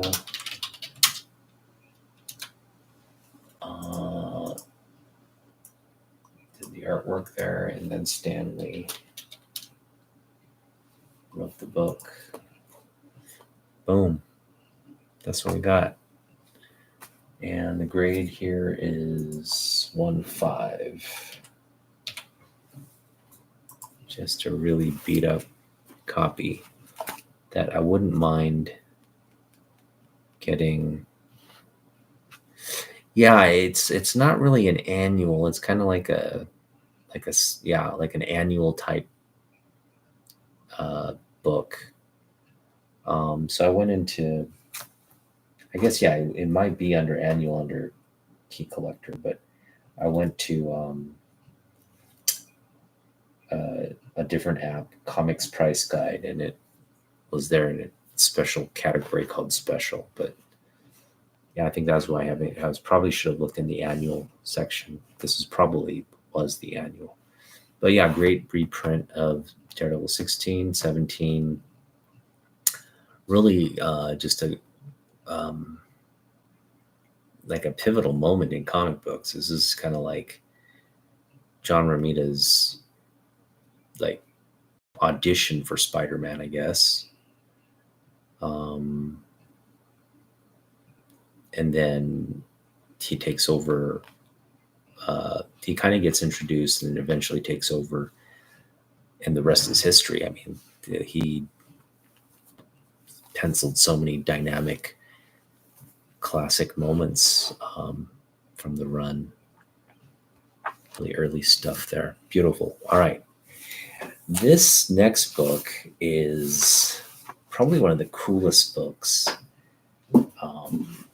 I really think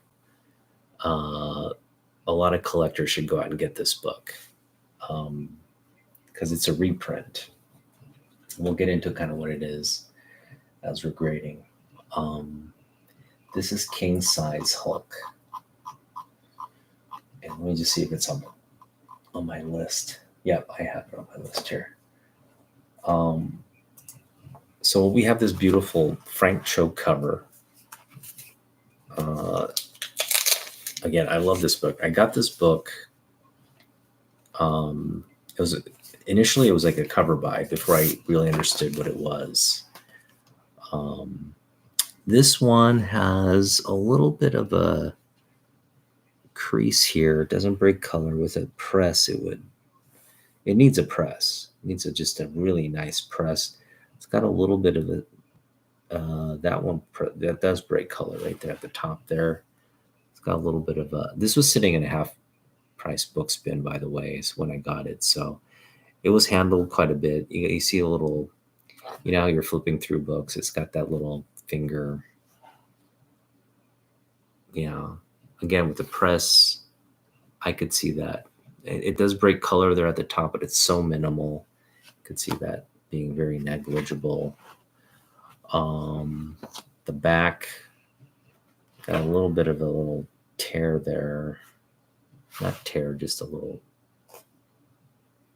Yeah, it's a little nodule. Outside of that, a little crease there. Again, this would really benefit from a nice press. So I do hope to get this pressed at some point. And I have no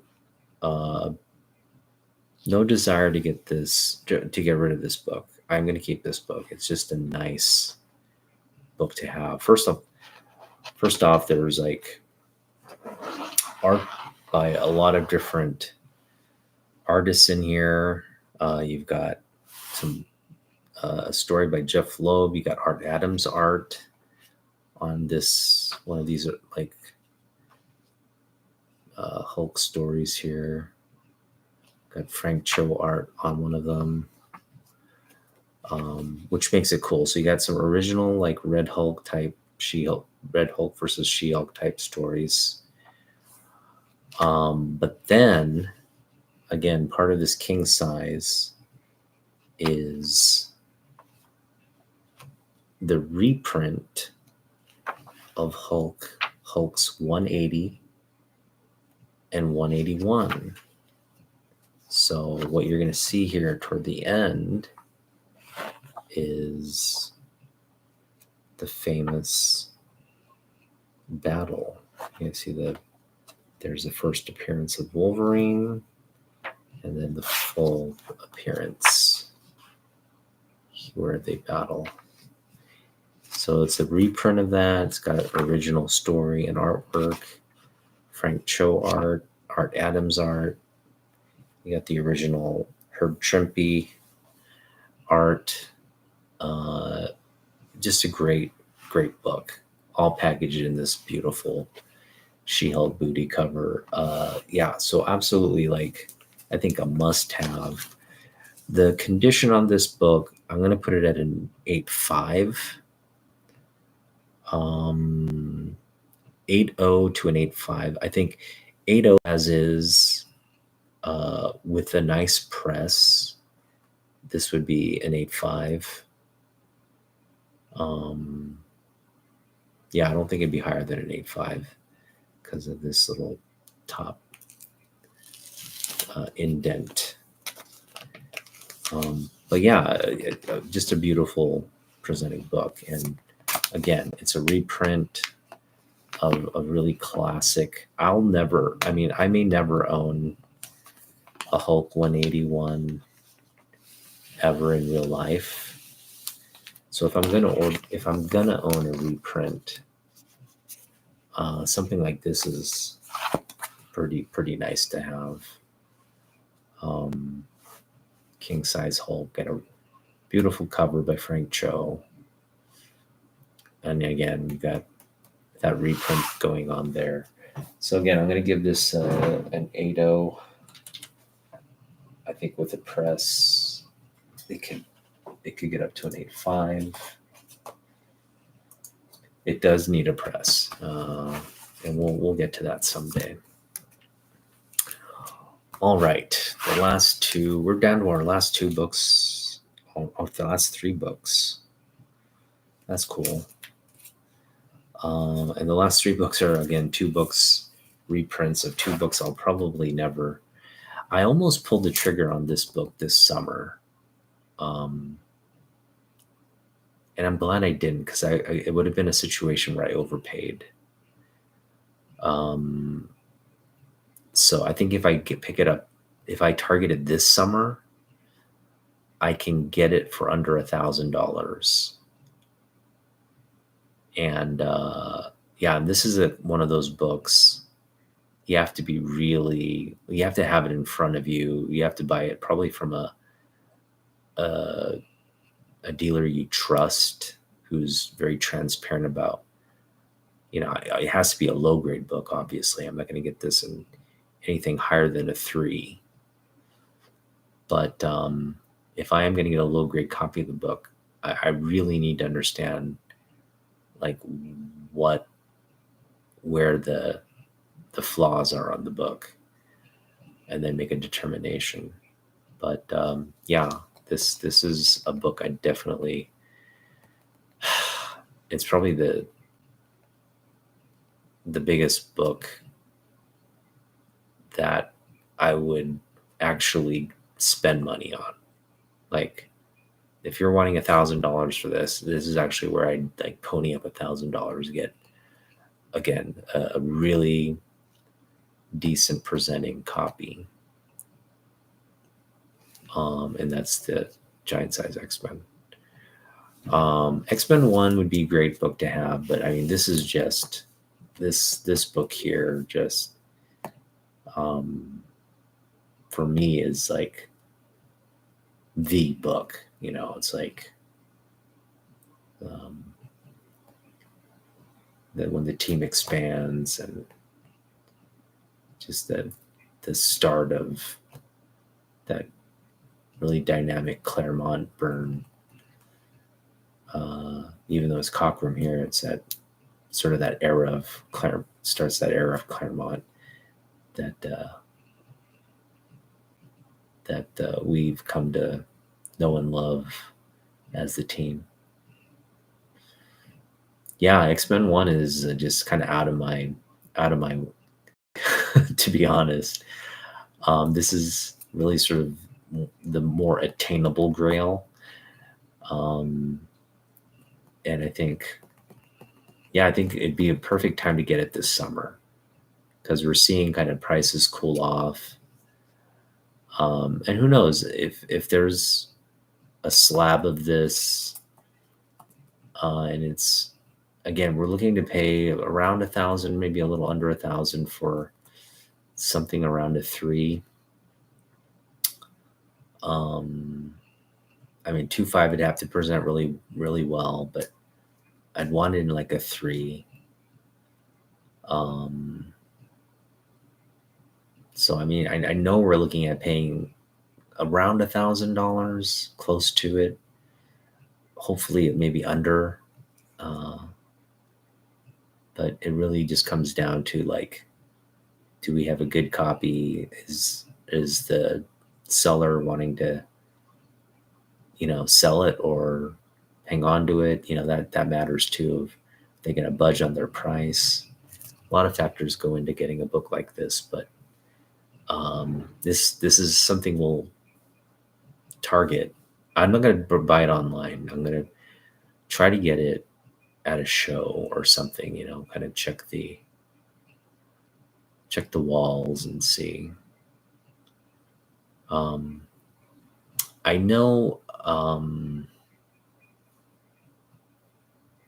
I think there's a local guy here, Grumpy Old Man Comics. And I know he has this book, but it's in a grade, like, I think it's like closer to mid grade or higher. So it's a very pricey book. So, I know he has it. He may have a low grade copy too. And it's just something tells, because he has a huge inventory of books. And that's something, if I have the money, again, if I have the budget, I have the money, and I'm bored and I just want to kind of check out his shop again, see what's there. I'm afraid to go to a shop with the money, because I just feel like I'd come out of there with something that I probably shouldn't have gotten. But yeah, again, if he has a low grade copy of this and he's willing to negotiate, and I'm able to get it right around 1,000 or less, I would definitely do that. But we'll see.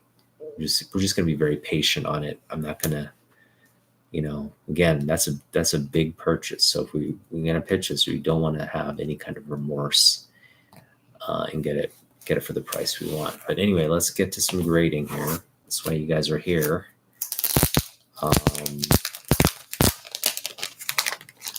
We got this. I've mentioned previously, I'm actually trying to collect these Marvel Milestone editions, like the entire run of it. Because I just think, again, it's just one of those things. If I can't have the originals, this is the next best thing, the reprints from my era of collecting. These are really nice. Like, I just love, it's like a classic look, like the silver border.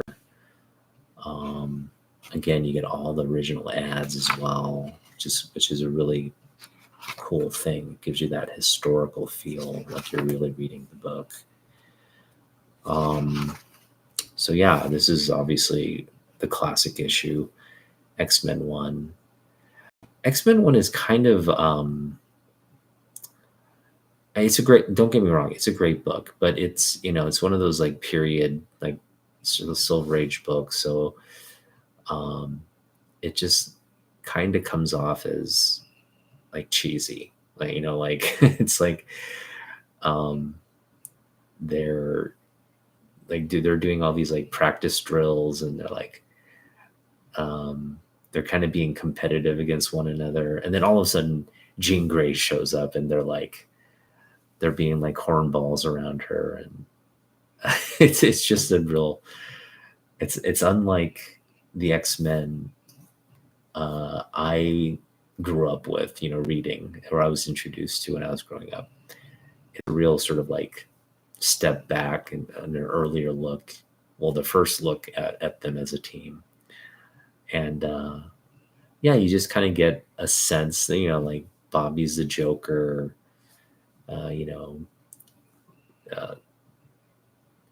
Scott is sort of he takes himself too seriously, and Jean's sort of the new girl on the block, on kind of like the center of everybody's attention. You got Angel and the Beast being just a kind of like a clown. He's just not being very serious. And then you got this rich kid, kind of like spoiled, kind of the antithesis of Scott,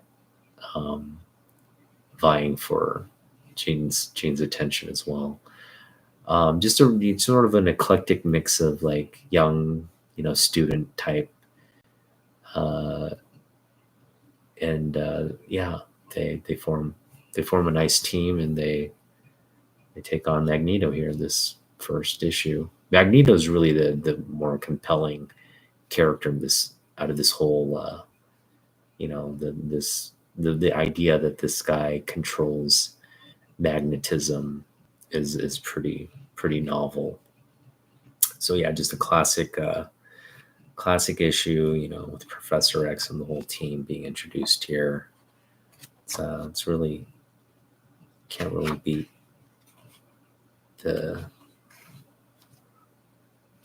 this classic tale. It's our first look at the X-Men, and this is just a beautiful copy. I'm just going to put this at a 9.0. Needs a press, but it's in beautiful shape. So 9.0's where I'm going to put that grade right there. So don't have to spend much time flipping through this or grading it. 9.0 is, with a press, could be higher, but as is 9.0. We got another book here. Before we get to the giant size,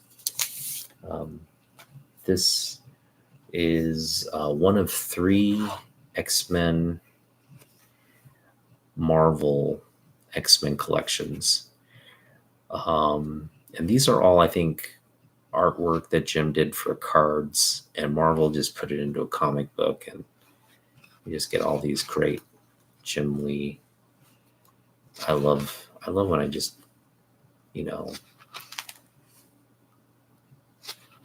what you're seeing here is actual Jim Lee pencil ink color. This is all Jim Lee, no one helping him. And you can see it's quite different from when he works with somebody like Scott Williams and Alex Sinclair. It's just it doesn't look as, like, it doesn't look as sharp as when he works with his colleagues. And it's still amazing artwork, don't get me wrong. It's just, definitely, like, I think working with Scott Williams does him more justice than working by himself. So yeah, you got all these great, got Warpath there, you got Gambit, how nice is that? You got Sabretooth, the cover there. A lot of great images. And yeah, this is just one of those like must-haves if you're a Jim Lee collector. The Hellfire Club, look at that. That Emma Frost there looking badass. Yeah, so again, the beautiful shot of Emma Frost there. Man, that would be a nice cover to reprint. And then you got this back little poster here in the back. Right? You got the back cover of Wolverine there popping out. Just a really great book. And these, you can find these in the dollar bin all day long. So if you're patient and you run across, there's 3 covers. There's a Gambit cover, an Archangel cover, and this Sabretooth cover. This Sabretooth cover is my favorite of the 3 covers. Oh, I don't know. The Archangel cover is pretty nice too, but I love the Sabretooth cover. And I think again, just a great thing to own, especially if you're a Jim Lee collector. Just a great. He literally does like the entire spectrum of X-Men characters at the time. I mean, they basically gave him this like card project. Hey, can you do all the characters? And they continue to milk it. This is well after he's started Image, but they're still capitalizing on his name, marketing on his name, and making money. So, all right. So the last book we're going to grade is this one, and this is, I mean, if you don't know what this book is, then you're probably a newbie to collecting or something. This is just legendary stuff right here. There's a Dave Cockrum artwork in here. Len Wein's story, but really the genesis of the new team. And this new team was actually, you get Sunfire, you get, and I always like, I don't like Len Wein's portrayal of Sunfire. He just comes off as this like nationalistic noob, or I don't even want to say noob, nationalistic like dick. He's a dick in this comic book. And I just thought that was just too convenient to make the Japanese dude like a dick. But it is what it is. But other than that, it's just a really great introduction to these new characters. There's a lot of quarreling. And actually, Warpath dies in this one, right? Yeah, Warpath, they go on this mission, Warpath dies, and Sunfire leaves the team, and it's just a lot of it's a little chaotic kind of first issue. You get these nice little solo stories as well. But yeah, it kind of leaves X-Men in a little bit of a crisis situation at the end, and but they come together as a team at the end, like, hey, I think this is going to be not a bad thing moving forward, and they're able to work together and accomplish the mission. Again, they lose Warpath, but the X-Men are born. So this one also, I would put this probably closer to 8.5. Needs a press, but overall, got some dinge up here. Overall, really clean copy. Again, I really want to pick up this entire Marvel Milestones collection. They're not expensive books at all, but for me, I think if you're going to own a reprint or a facsimile copy of these classic books that most of us don't own, or I hope to own this someday, but it's an opportunity to kind of have them as a part of your collection without paying a lot for it. So that's kind of where I sit on that. And like I said, I don't mind owning the reprints. Reprints are, I think, I don't like the term placeholder, because a placeholder, it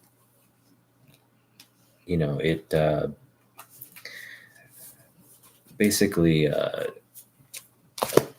intimates that you're gonna own the book someday, right? If you're gonna put it as a placeholder, it's like you're targeting the book, right? Well, yeah, sure, I would love to own all these books, right? I'd love to own this book, but I'm not targeting it in any way. I'm not targeting these early ASMs. I'm not targeting. I'd love to own a Hulk 181. I'd love to own this book. This is, I think, again, for $500 for a low grade copy, I could see myself doing that. And this one, like I said, we're going to probably pick up this book at some point, maybe even get a mid-grade copy. It's not terribly expensive.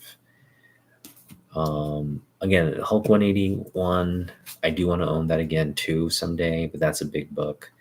So if I had a choice between Hulk 181 or Giant Size X-Men, I'm going to get Giant Size X-Men. And this is a book I don't even pretend to want to try and get.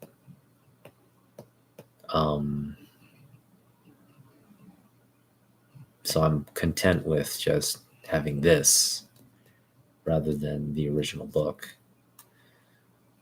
Again, like if I was made of money, the original book would be mine, but it's, I'm not going to go out and buy the original. So might as well just get something within my budget where I can kind of have the book and make it feel like I have the book. I guess that's what it comes down to is like the reprints make you feel like you have the book, but you don't have the book. It's just one of those things, like it's the next best thing kind of thing. So don't mind having that feeling of having the next best thing rather than the best thing. All right. Well, yeah, we covered a lot of books, and that was fun. I just really, we do this weekly, and this is the kind of the time in the broadcast or live cast where we just talk what's happened during the week. And for me, the biggest thing that happened this week wasn't comic book related. It was an announcement. Shohei Ohtani announced that he's married. He just got married out of the blue. No pun intended. But yeah, he hit his first home run of the early spring season in his first game of the spring training season. And like a day or two later, just randomly announced, oh, by the way, I got married to a nice Japanese lady. I don't want to say her name or introduce her, and at that time will come. But he left it very mysterious, very sort of like cryptic. It wasn't like a press conference or anything. It was from like a social media like announcement, and he kind of does that. But the entire country of Japan, and I know this because my wife's like kind of giving me the play-by-play on like how people in Japan have reacted. The whole like country is just like, what the fuck? Like just like what? like all these women are like sad because oh, he's off the market now. Like they were ever gonna had a chance to get their hands on $1 billion. Like he's probably worth like what, several $1 billion at this point. He just got a $700 million contract, which he's deferred till after like his playing days. Most of it. It's crazy. That's just insane to think about.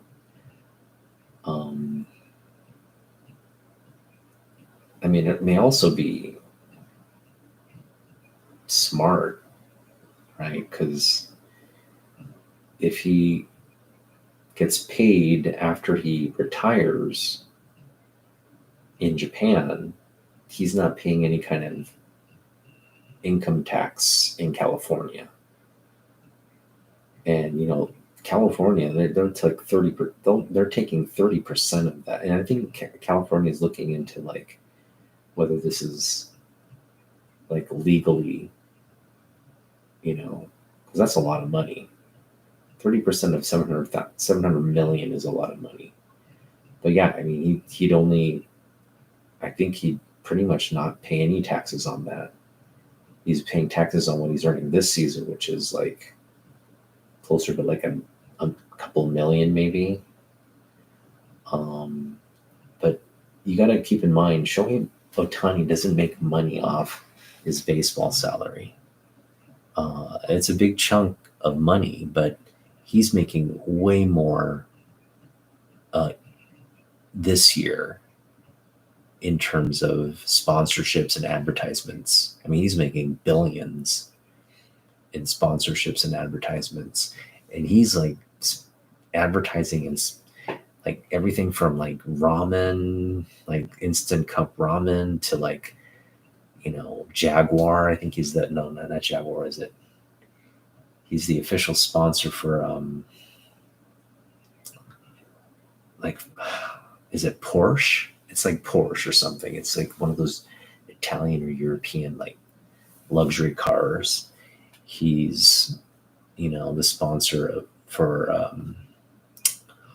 New Balance, which looked out big time.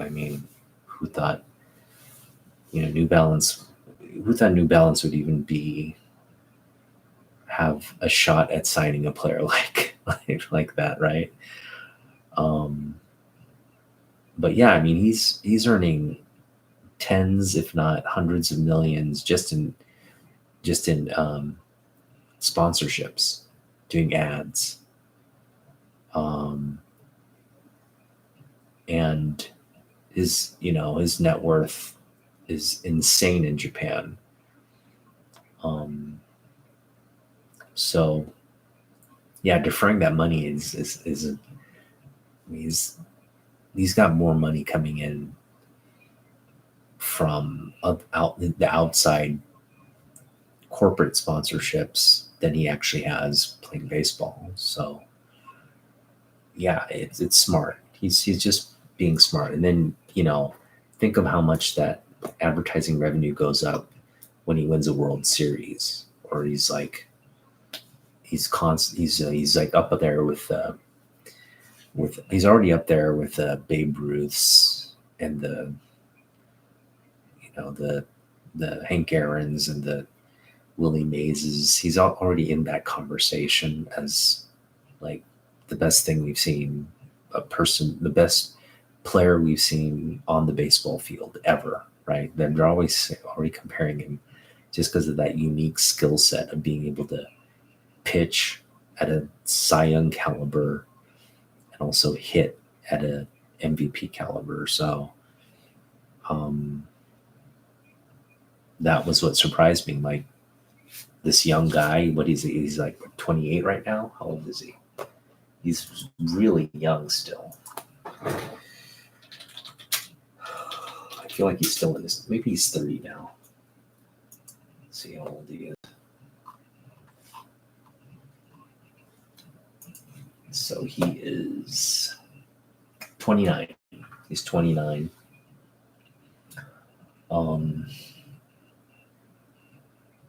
I guess that's like right around the perfect time to get married,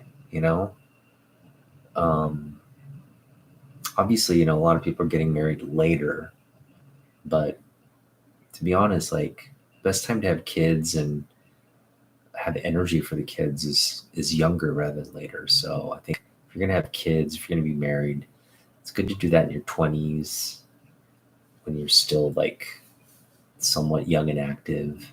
I think 30s is perfect. You just kind of like, you're still young, but you're mature enough to handle that the child rearing, phase of your life. So I'm just wishing him the best. It's just kind of shocking. I thought, like, oh yeah, there's no rush for him to get married, right? He's just got so much going on. You'd think I would imagine being Shohei Ohtani is got to be kind of a lonely proposition over the last couple of years, right?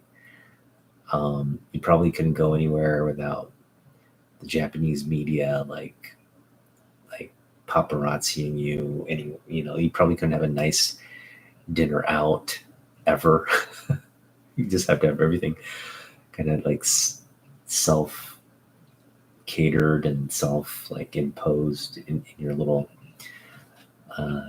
Tokyo mansion or LA beach house, wherever you are. You just can't go out in public. It's hard to do. So I imagine it was probably hard to keep his relationship and dating and all that under wraps, but somehow he's able to do it. I think he's able to do it because he probably was able to get her to come to LA.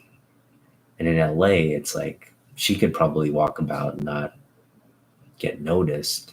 And they could probably have a little bit more anonymity out in public. Well, maybe not Shohei, but anyway, I'm not even going to try to conjecture about how they went about surreptitiously dating each other and keeping their relationship a secret. But who knew? Here I was thinking Shohei was just living by himself with his dog and and Ippei from time to time, and here he was, having a relationship with this lady and it progressing to the point of marriage and all that. So I do know in Japan, like, I think here in America, you would want to spend a good amount of time together, get to know each other and all that. But in Japan, there's sort of this like, there's this responsibility to your parents, right? Like, your parents want to see you get married, so you kind of have this like responsibility to make a family and bring in someone, like both families or like all the family members, have like familiar relations with each other. They kind of know both sides of the family. And it's very transparent, right? That's kind of the difference between, I think, the Western thought process on marriage and dating and all that. It's sort of more independent. You can go out and find somebody. Your parents just will generally accept somebody you bring home. Whereas in Asia, the parents have sort of a larger say in approving. It is really sort of, you do need to get that parental approval in Asia before you're able to really, embark on a lifelong journey together. I had to get my wife's parents' permission to marry her. That was an important kind of like meeting. Same held true from when my wife met my parents. It was kind of like this sort of unwritten sort of approval process.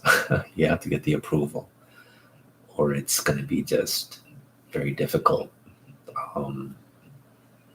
So I think there's a sort of a big difference there.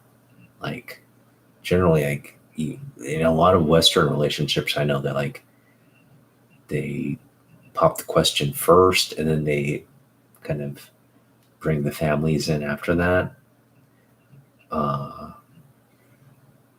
I don't have a judgment either way. I think both,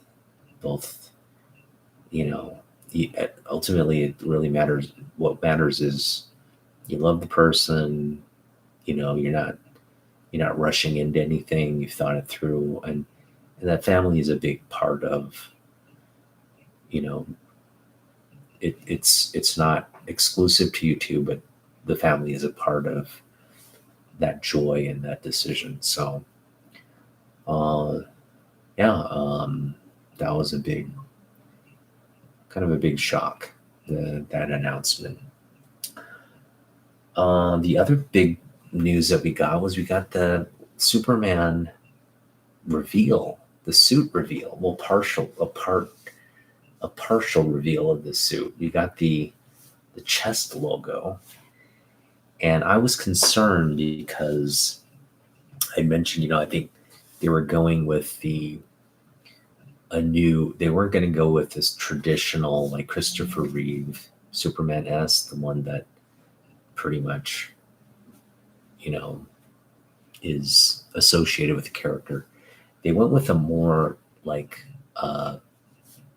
sort of the older, like the classic design, like the original sort of like S kind of logo that was reintroduced in, I think, Kingdom Come. They introduced the more sort of like, I want to say it's just like a sleeker design. It looks less like an S, but it's still the S.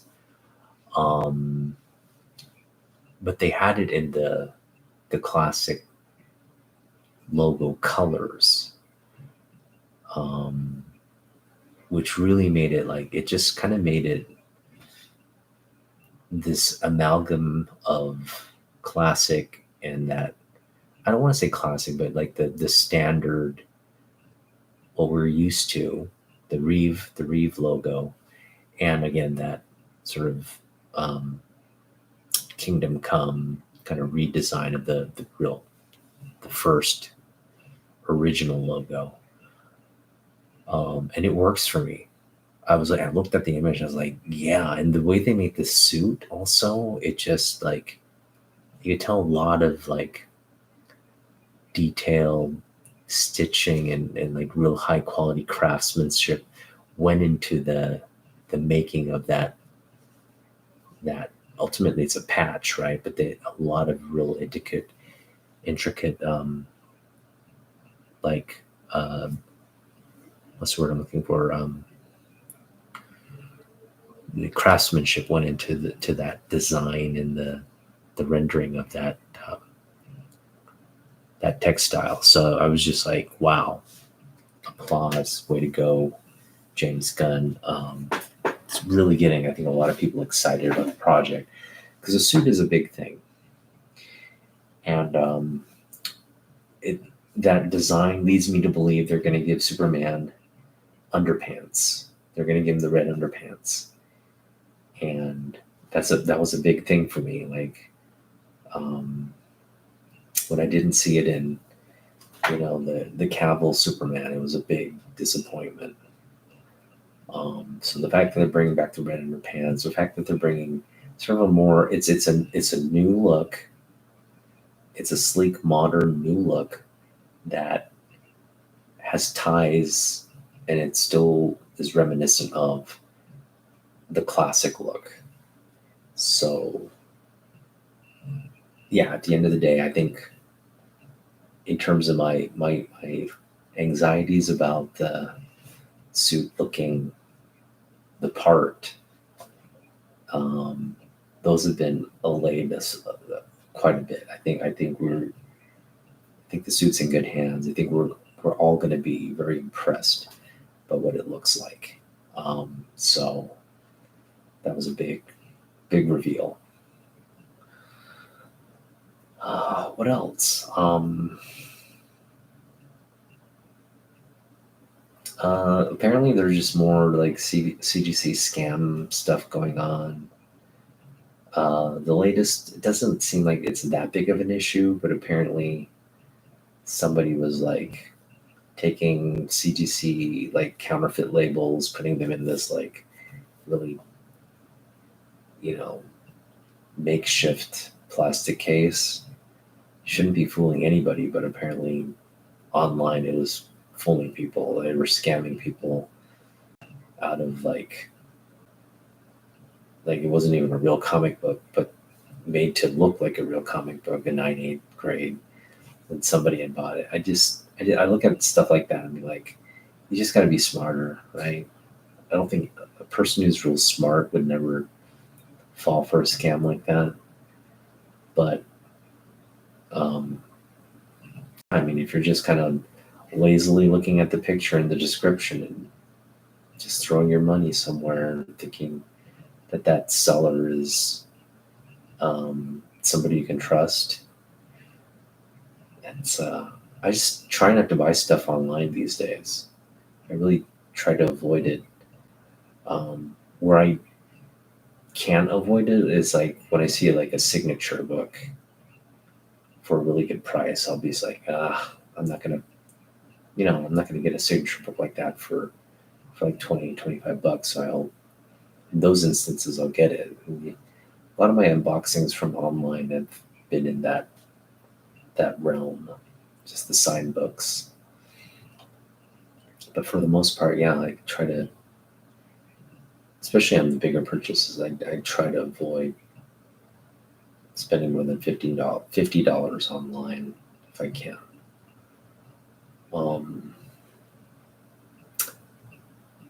What else to talk about? Well, yeah, I mean, spring season's here. It's I'm not, I know this is rather blasphemous of me to say. I'm actually, not excited about the Mariners at all. I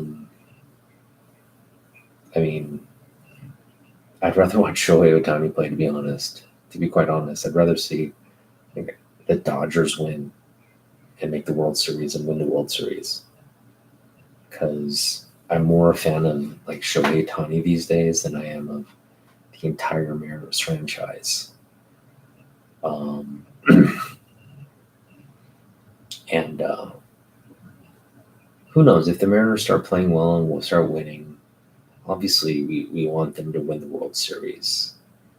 But I just don't see that happening. So until I see it, till there's something that leads me to believe that they have a chance, I'm just not, I just have no, like there's nothing compelling me to follow anything going on with our games, or even to like want to get tickets to see games this season. Normally, I'm an avid baseball fan, and I love going to the ballpark. And I've been accustomed to the Mariners losing, but in the past we've had Felix Hernandez on the mound. There's been something compelling to go and watch, but the squad we have these days, there's nothing there. To be honest, like Julio Rodriguez, he hasn't really. There were flashes of like brilliance, but he was so inconsistent last year. You know, I mean, it sounds sort of harsh to say, but 30 home runs, 30 stolen bases is a great feat. But when you do that hitting like 250, what he hit like he hit close to the Mendoza line last year. I don't know. I don't think you should be getting what you're currently making doing that. Like you're getting overpaid to do that. But hopefully he turns it around this season, and Mitch, Mitch Haniger's back. I'm glad Mitch Haniger's back. We never should have let him go in the first place, but now that he's back, looks like he's hit a couple home runs this early on in spring, which is always a good sign. If he can consistently hit behind Julio, and Julio has a little bit more plate discipline because he knows Mitch is hitting behind him, I think our offense it has to be better than last season. But whether that translates to winning games, we'll have to see. Because again, it just comes down to good pitching, timely hitting, and wins at the end of the day. And we're going up against Houston, who's got a strong team again. Going against Texas, strong team. They won the World Series last year. So we're really playing in like a hole, climbing out of a hole. Now, I'm not saying we can't be competitive. If our young hitters start hitting, if our young pitchers kind of duplicate what they did last season, pitch strong, and we have our bullpen show up, it's anybody's season in the AL West. But if it's more of this, we can't hit our way out of a wet paper bag kind of offense, and just like,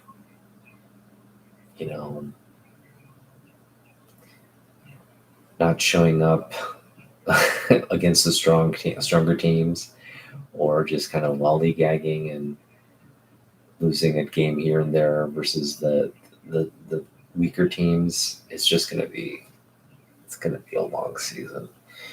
And Scott Servais just sucks as a Mariner, so as a manager, so there's more to I think there's more to be bummed about than be excited about at this point. And we didn't go out and get any like radical. Mitch Haniger, I think, was a good pickup, but we didn't get anybody radically who's going to change our fortunes. Who knows? Maybe some of the rookies will step up, but yet to be seen. So baseball's coming around. It's gonna be fun. We have a comic book fantasy baseball league. Brian is sort of Brian LCS is I guess you'd call him the fantasy GM for our league, the commissioner, I should say. He's the fantasy commissioner.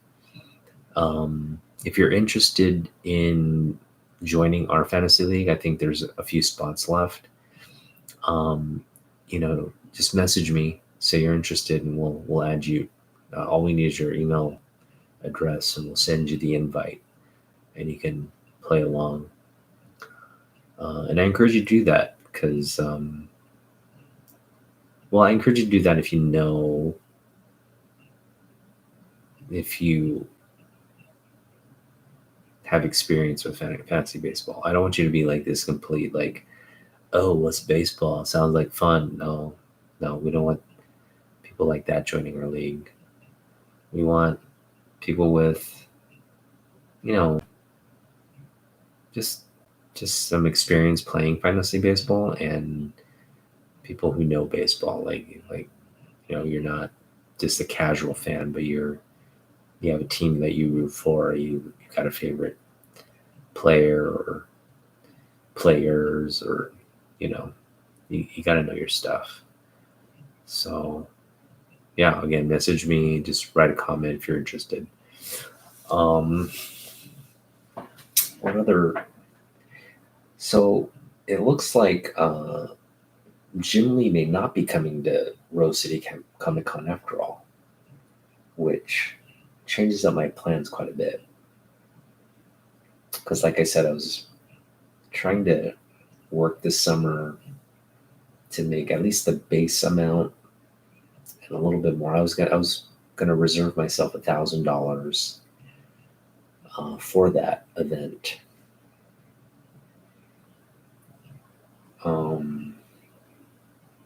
And then give the rest to our, save it, put the rest in savings for our family.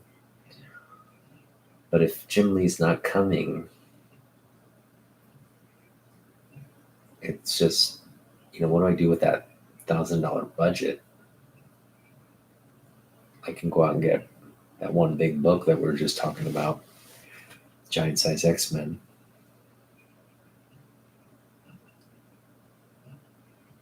Or I can get other, just more books we want to add to our collection. That can work too. Yeah, we'll just figure it out. I'm hoping they do announce Jim Lee at some point. And we'll just have our plan. The other thing to consider is the entire cast of Smallville is coming to SummerCon this year. Kristen Crook, Tom Welling, Michael Rosenbaum, the Erica Durance, and then I'm going to forget her name. This girl the lady who played Laura Vanderhoort. Laura Vanderhoort. And then I think there's even one other Smallville cast member. But that's like maybe an Ed O'Toole. But anyway, the entire cast is coming. And I would really love to get the entire cast signature on my Smallville comic book. That would be, and just, take photos with them and stuff. Love to get a photo with me and Kristen. That would be like, oh, man, she's just so beautiful. It's ridiculous how beautiful she is. So it'd just be a treat to see her in real life and just be creepy around her. But getting the signature and meeting her, and I've already got her signature on a photo, and she's really my favorite cast member. I guess Tom Welling would be the second, because he's played Clark. But the real reason I watched that show was the Clark and Lana romance and all that, but it was because of Kristen Crook. I mean, I was tuning in to watch her every week, see what happened. And so when she left the show, that's when I actually stopped. I lost all interest in the show. It's season 7 or something, where they think they killed her off or wrote her off. She just left the show. Lana just had to get out of Smallville, and she was like evil for a while, and Lex became evil, and they killed off Lex, and there's all this like weird drama kind of happened where she left, Michael Rosenbaum left, and it wasn't the same show, but it carried on with this new narrative of, you know, Clark working at the Daily Planet with Lois and kind of transitioning into Superman. So I mean that was cool. But yeah, love to just meet the cast. The big cast member that's not there is Chloe, the actress name is what's her name? It's gonna bug me. I don't know her name.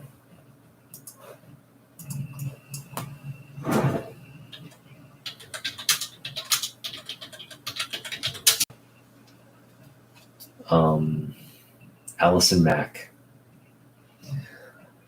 So yeah, Allison Mack was convicted of luring women into this like sex cult. Oh man, it's just anyway, she got like a prison sentence. I think she's done serving the sentence actually. I think she's out of prison now, if I understand. Yeah. Smallville's Chloe Sullivan. Allison Mack released from prison. She got released from prison last year. So she spent like I think maybe 2 years in jail or in prison. And so I don't know. I think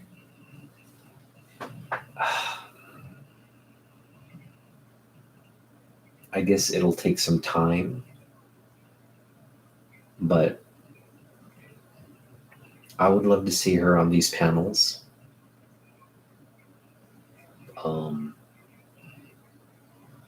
I mean, I think she's obviously remorseful of that whole history, right? I think she's sorry for what she did. She didn't fully realize or understand what this cult was, or you know. But anyway,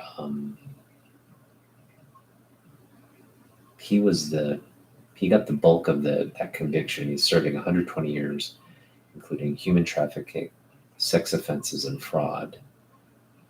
But she was basically charged with racketeering, and just I don't think she was convicted on sex trafficking per se, but she apparently was recruiting these girls or women to be part of the cult. But yeah, she got a 3-year sentence, and she's already out of prison. So she's going to be supervised for another 3 years, required to complete 1,000 hours of community service. But at that point, I think, I imagine she's still probably making good money on Smallville residuals, and hopefully the cast will be inclusive of her being on these panels for her to kind of rebuild her life, her reputation. But again, it's sort of just one of those mistakes you make as a young person. But I don't think, again, she served her time. I'm willing to not write her off, but give her a second chance, and for her to I mean, she's a celebrity. She was part of this great show. She did a lot of work on the show. She's was there pretty much all throughout the entire series it ran. So talking about decades worth of work. I don't think this conviction can take that away from her, and shouldn't. So, I don't think she should be canceled or anything like that. I think she should have an opportunity to take part in stuff like the like a signing event and Comic-Con panels, the YouTube circuit of interviews and all that. So hopefully she'll get that opportunity. And I don't see why she wouldn't, to be honest. Don't see why, why something like that should. I mean, I'm not trying to minimize the people who were, assaulted or negatively impacted by that cult. Not trying to minimize that at all, but again, she served her time. I'm sure she's remorseful. There's a point where you just gotta be able to kind of recognize that and say, okay, she's a different person. She's got to give her a chance to, give her a chance to prove her that she'd made a mistake. And anyway, that's how I look at it. And hopefully she'll come out and she'll really take have the accountability and be able to speak to and apologize for all the hurt and harm she caused. But yeah, what are some other things that have been going on? I'm trying to think about like I don't want to talk. I don't want to get too much into like real news and real politics and all that. But trying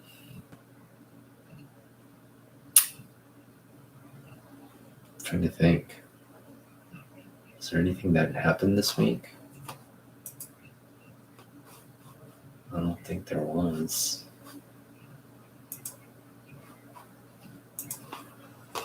Usually I have this sort of like news I can. Where's Google News when you need it? There was like a Google News tab. What else has been?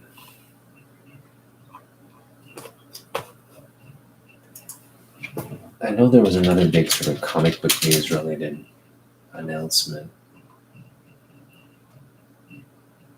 I guess not.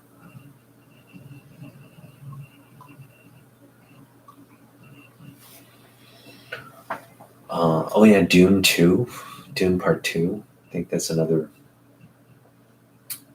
It's coming out this summer. I really enjoyed Dune Part 1. Thought, there was a David Lynch version of Dune, which I liked. I liked it, but I just felt like, for people who read the book, the whole when I read the book, what I envisioned was on a grander scale, larger scale, than what I think Lynch had envisioned it. So there was just a couple of design discrepancies from what I was seeing in the Lynch version versus what I had in my mind. Not to say the Denis Villeneuve vision is more in line with what I was thinking, but in terms of scale and well, first of all, they made the Harkonnens really, really, really. I mean, they were grotesque in the Lynch version, but they come out as like hideous in the Villeneuve version, which is, I think, a good thing.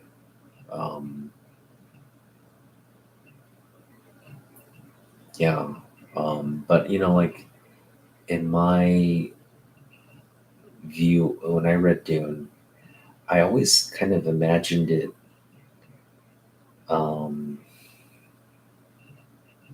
like the scenes where they're politicking, like either in their Atreides household or later in the Fremen, like in the Atreides, I always imagined sort of this like um, kind of futuristic, not like the rustic, like historical, like castle, like European castle, like domain. I kind of pictured as a more like uh, minimalist, modern, kind of like if you would imagine like living, like if it was set in the Jetsons type community, but like a government, or I guess like a, you know, uh, like an empire, like facility, like a housing that would befit like an emperor, but in that sort of like ultra modern, like futuristic Jetsons type setting. That's how I always imagined in my head the descriptions of the Atreides uh, world on Caladan and how the architecture and all that would be there. Sort of just this really kind of like ultra futuristic modern like architecture and all that. And then when they came to the desert, it was more kind of like this organic, like kind of shielded, but very different. I guess you can almost say like a Middle Eastern type cultural setting where technology isn't as, it's not indigenous to that world. It was all kind of brought in from different parts of the landscape. And then, of course, the Fremen are just like, they're just living in holes in the ground, like kind of like, like underground, I would think like kind of like mud houses or something, something very like the walls are, like sand, kind of like, you know, some version of like a mud sand type dwelling.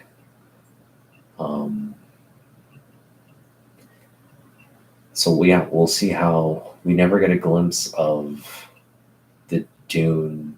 We get an outside sense of Dune, like the surface sense, but we don't go into the underground, the cave dwellings of the Fremen. So it'll be interesting to see how the Fremen world or the underground community, how they portray that. But yeah, I think what I just like the pace of the first Dune movie, and we're talking about the Villeneuve version. I like the pace of it. The fact that they were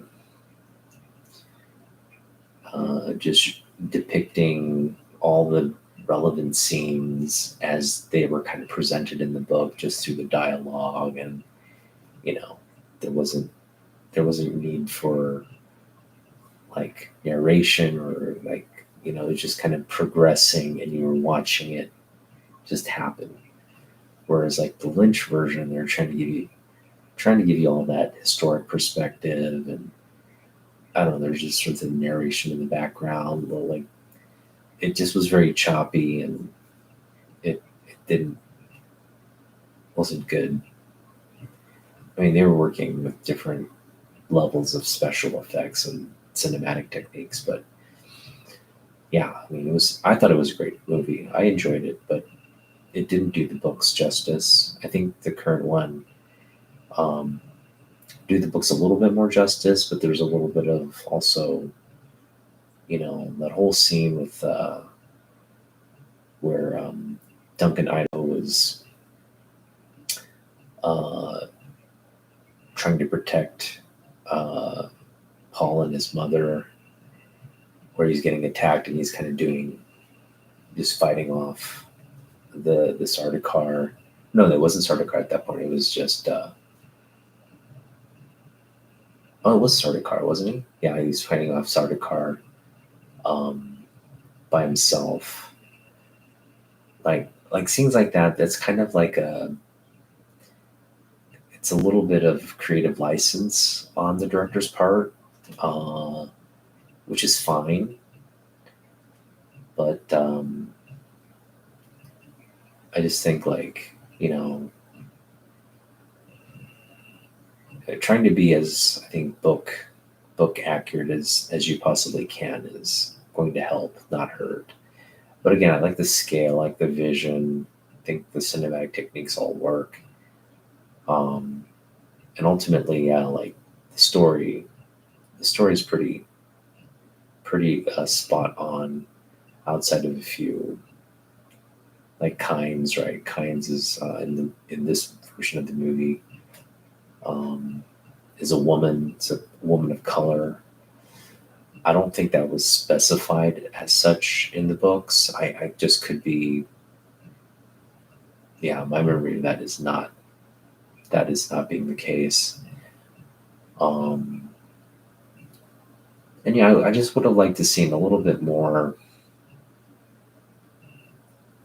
because, you know, there are these great scenes where they're talking about the political situation. Like we're walking into a trap, and you know, there's all these like there's these great sort of like dialogues between um, you know, the Duke Leto and his sort of like cabinet, uh, and you know, there's just all that kind of. I know you can set that up, but the dialogue that kind of transpires in the book gives you such a greater sort of perspective of like, man, these there's just so much. Like it looks like they have a handle on the situation because they seem to have um, sort of this like broad view perspective. But then you realize, oh wait, you know, later they get betrayed by someone inside their inner circle, and that's one thing you don't, you know, you like get all these sort of explanations, and like they're on top of like this. If they're trying to do this, they're going to attack, and then they're trying, but we're going to be ready for them, right? And you get kind of get this sense of like, okay, there's this impending, you know, like you know something's going to happen, and it looks like they have a whole sort of whole world view on how they're going to do it. And then you learn the Harkonnens like, oh, there's somebody we planted inside, and then it just kind of all unravels with the betrayal of Yui. So, um, and they made Yui Asian. Uh, I don't know if you know. I don't think he was ever described as Asian in the books, but they make him Asian, and yeah, and they kind of, you know, they kind of allude to like um, in the movie they don't give much backdrop on Yui. All we know is like, you know, hey, they have my wife, and they're torturing my wife. That's the only reason I'm doing this. Like they basically are extorting me to do this through my loved ones. So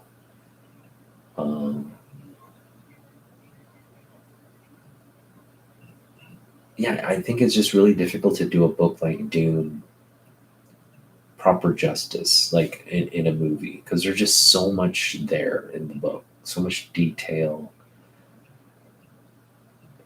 to describe and kind of bring to life all that detail, all that dialogue, all that great, all those great sort of moments in the book, building up that tension, building up the sort of the real sense of like, oh, there's all this danger, there's all this treachery, but you just don't, it's just kind of lurking in the background, right? It's all insinuated. And when the shit goes down, you're just like, it takes you on this like roller coaster ride. And it's hard to kind of transcribe that onto like a screenplay type story. But I think Villeneuve, again, I had some issues with some of the designs.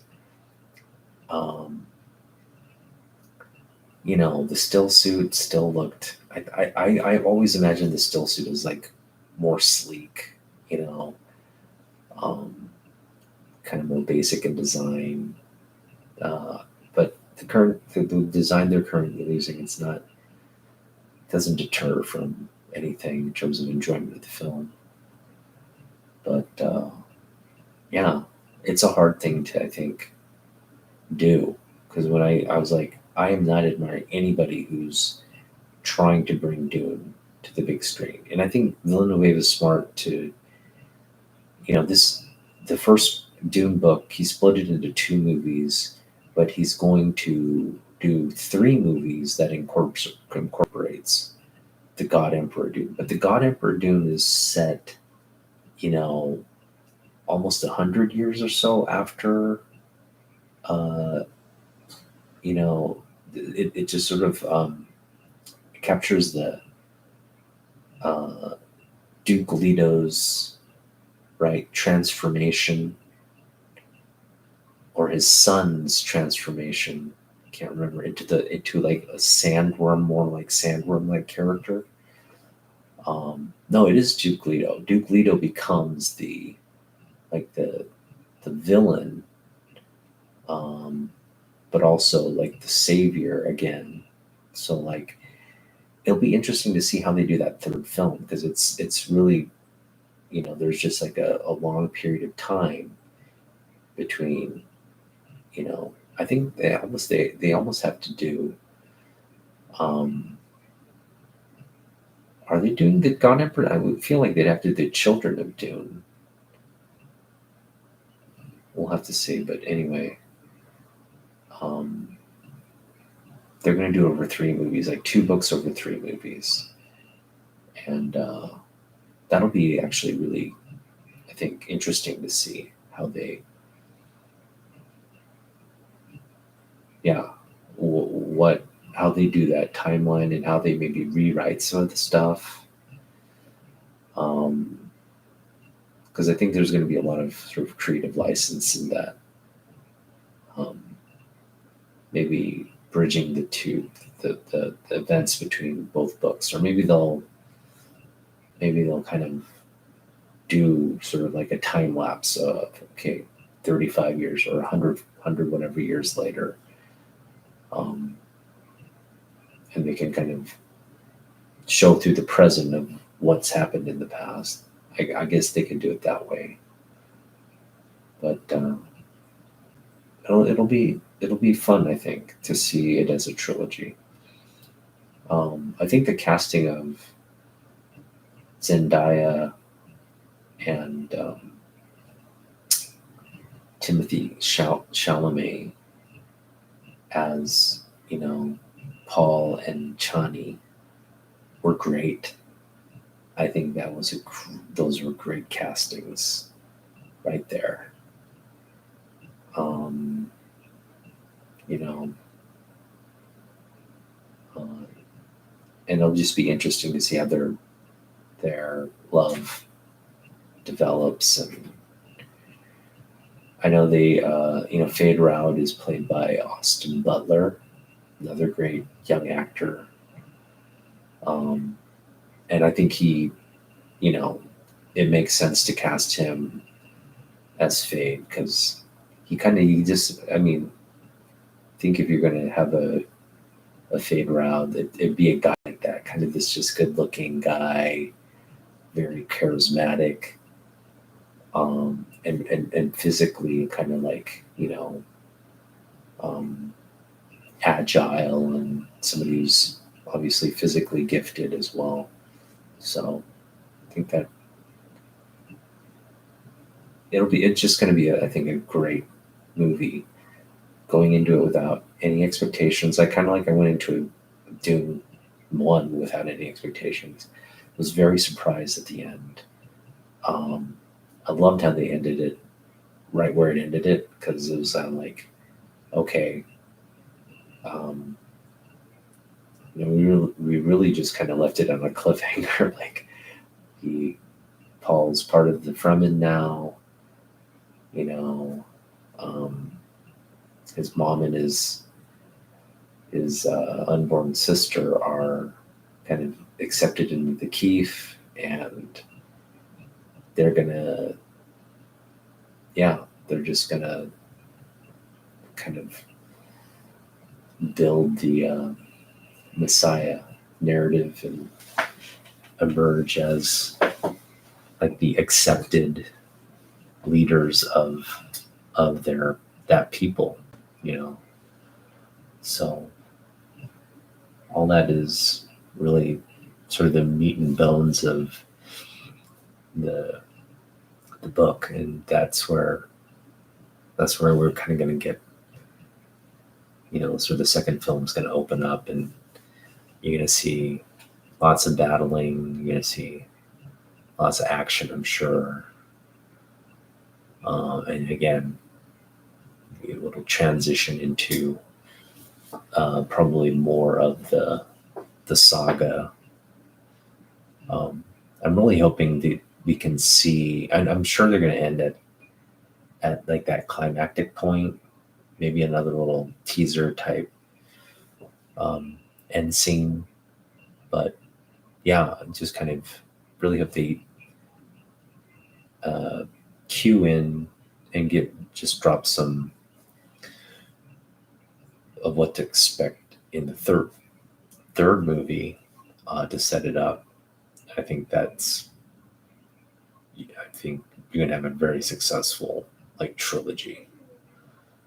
I'm not specking on Dune comic books or anything like that. Wouldn't mind owning the Dune comic books.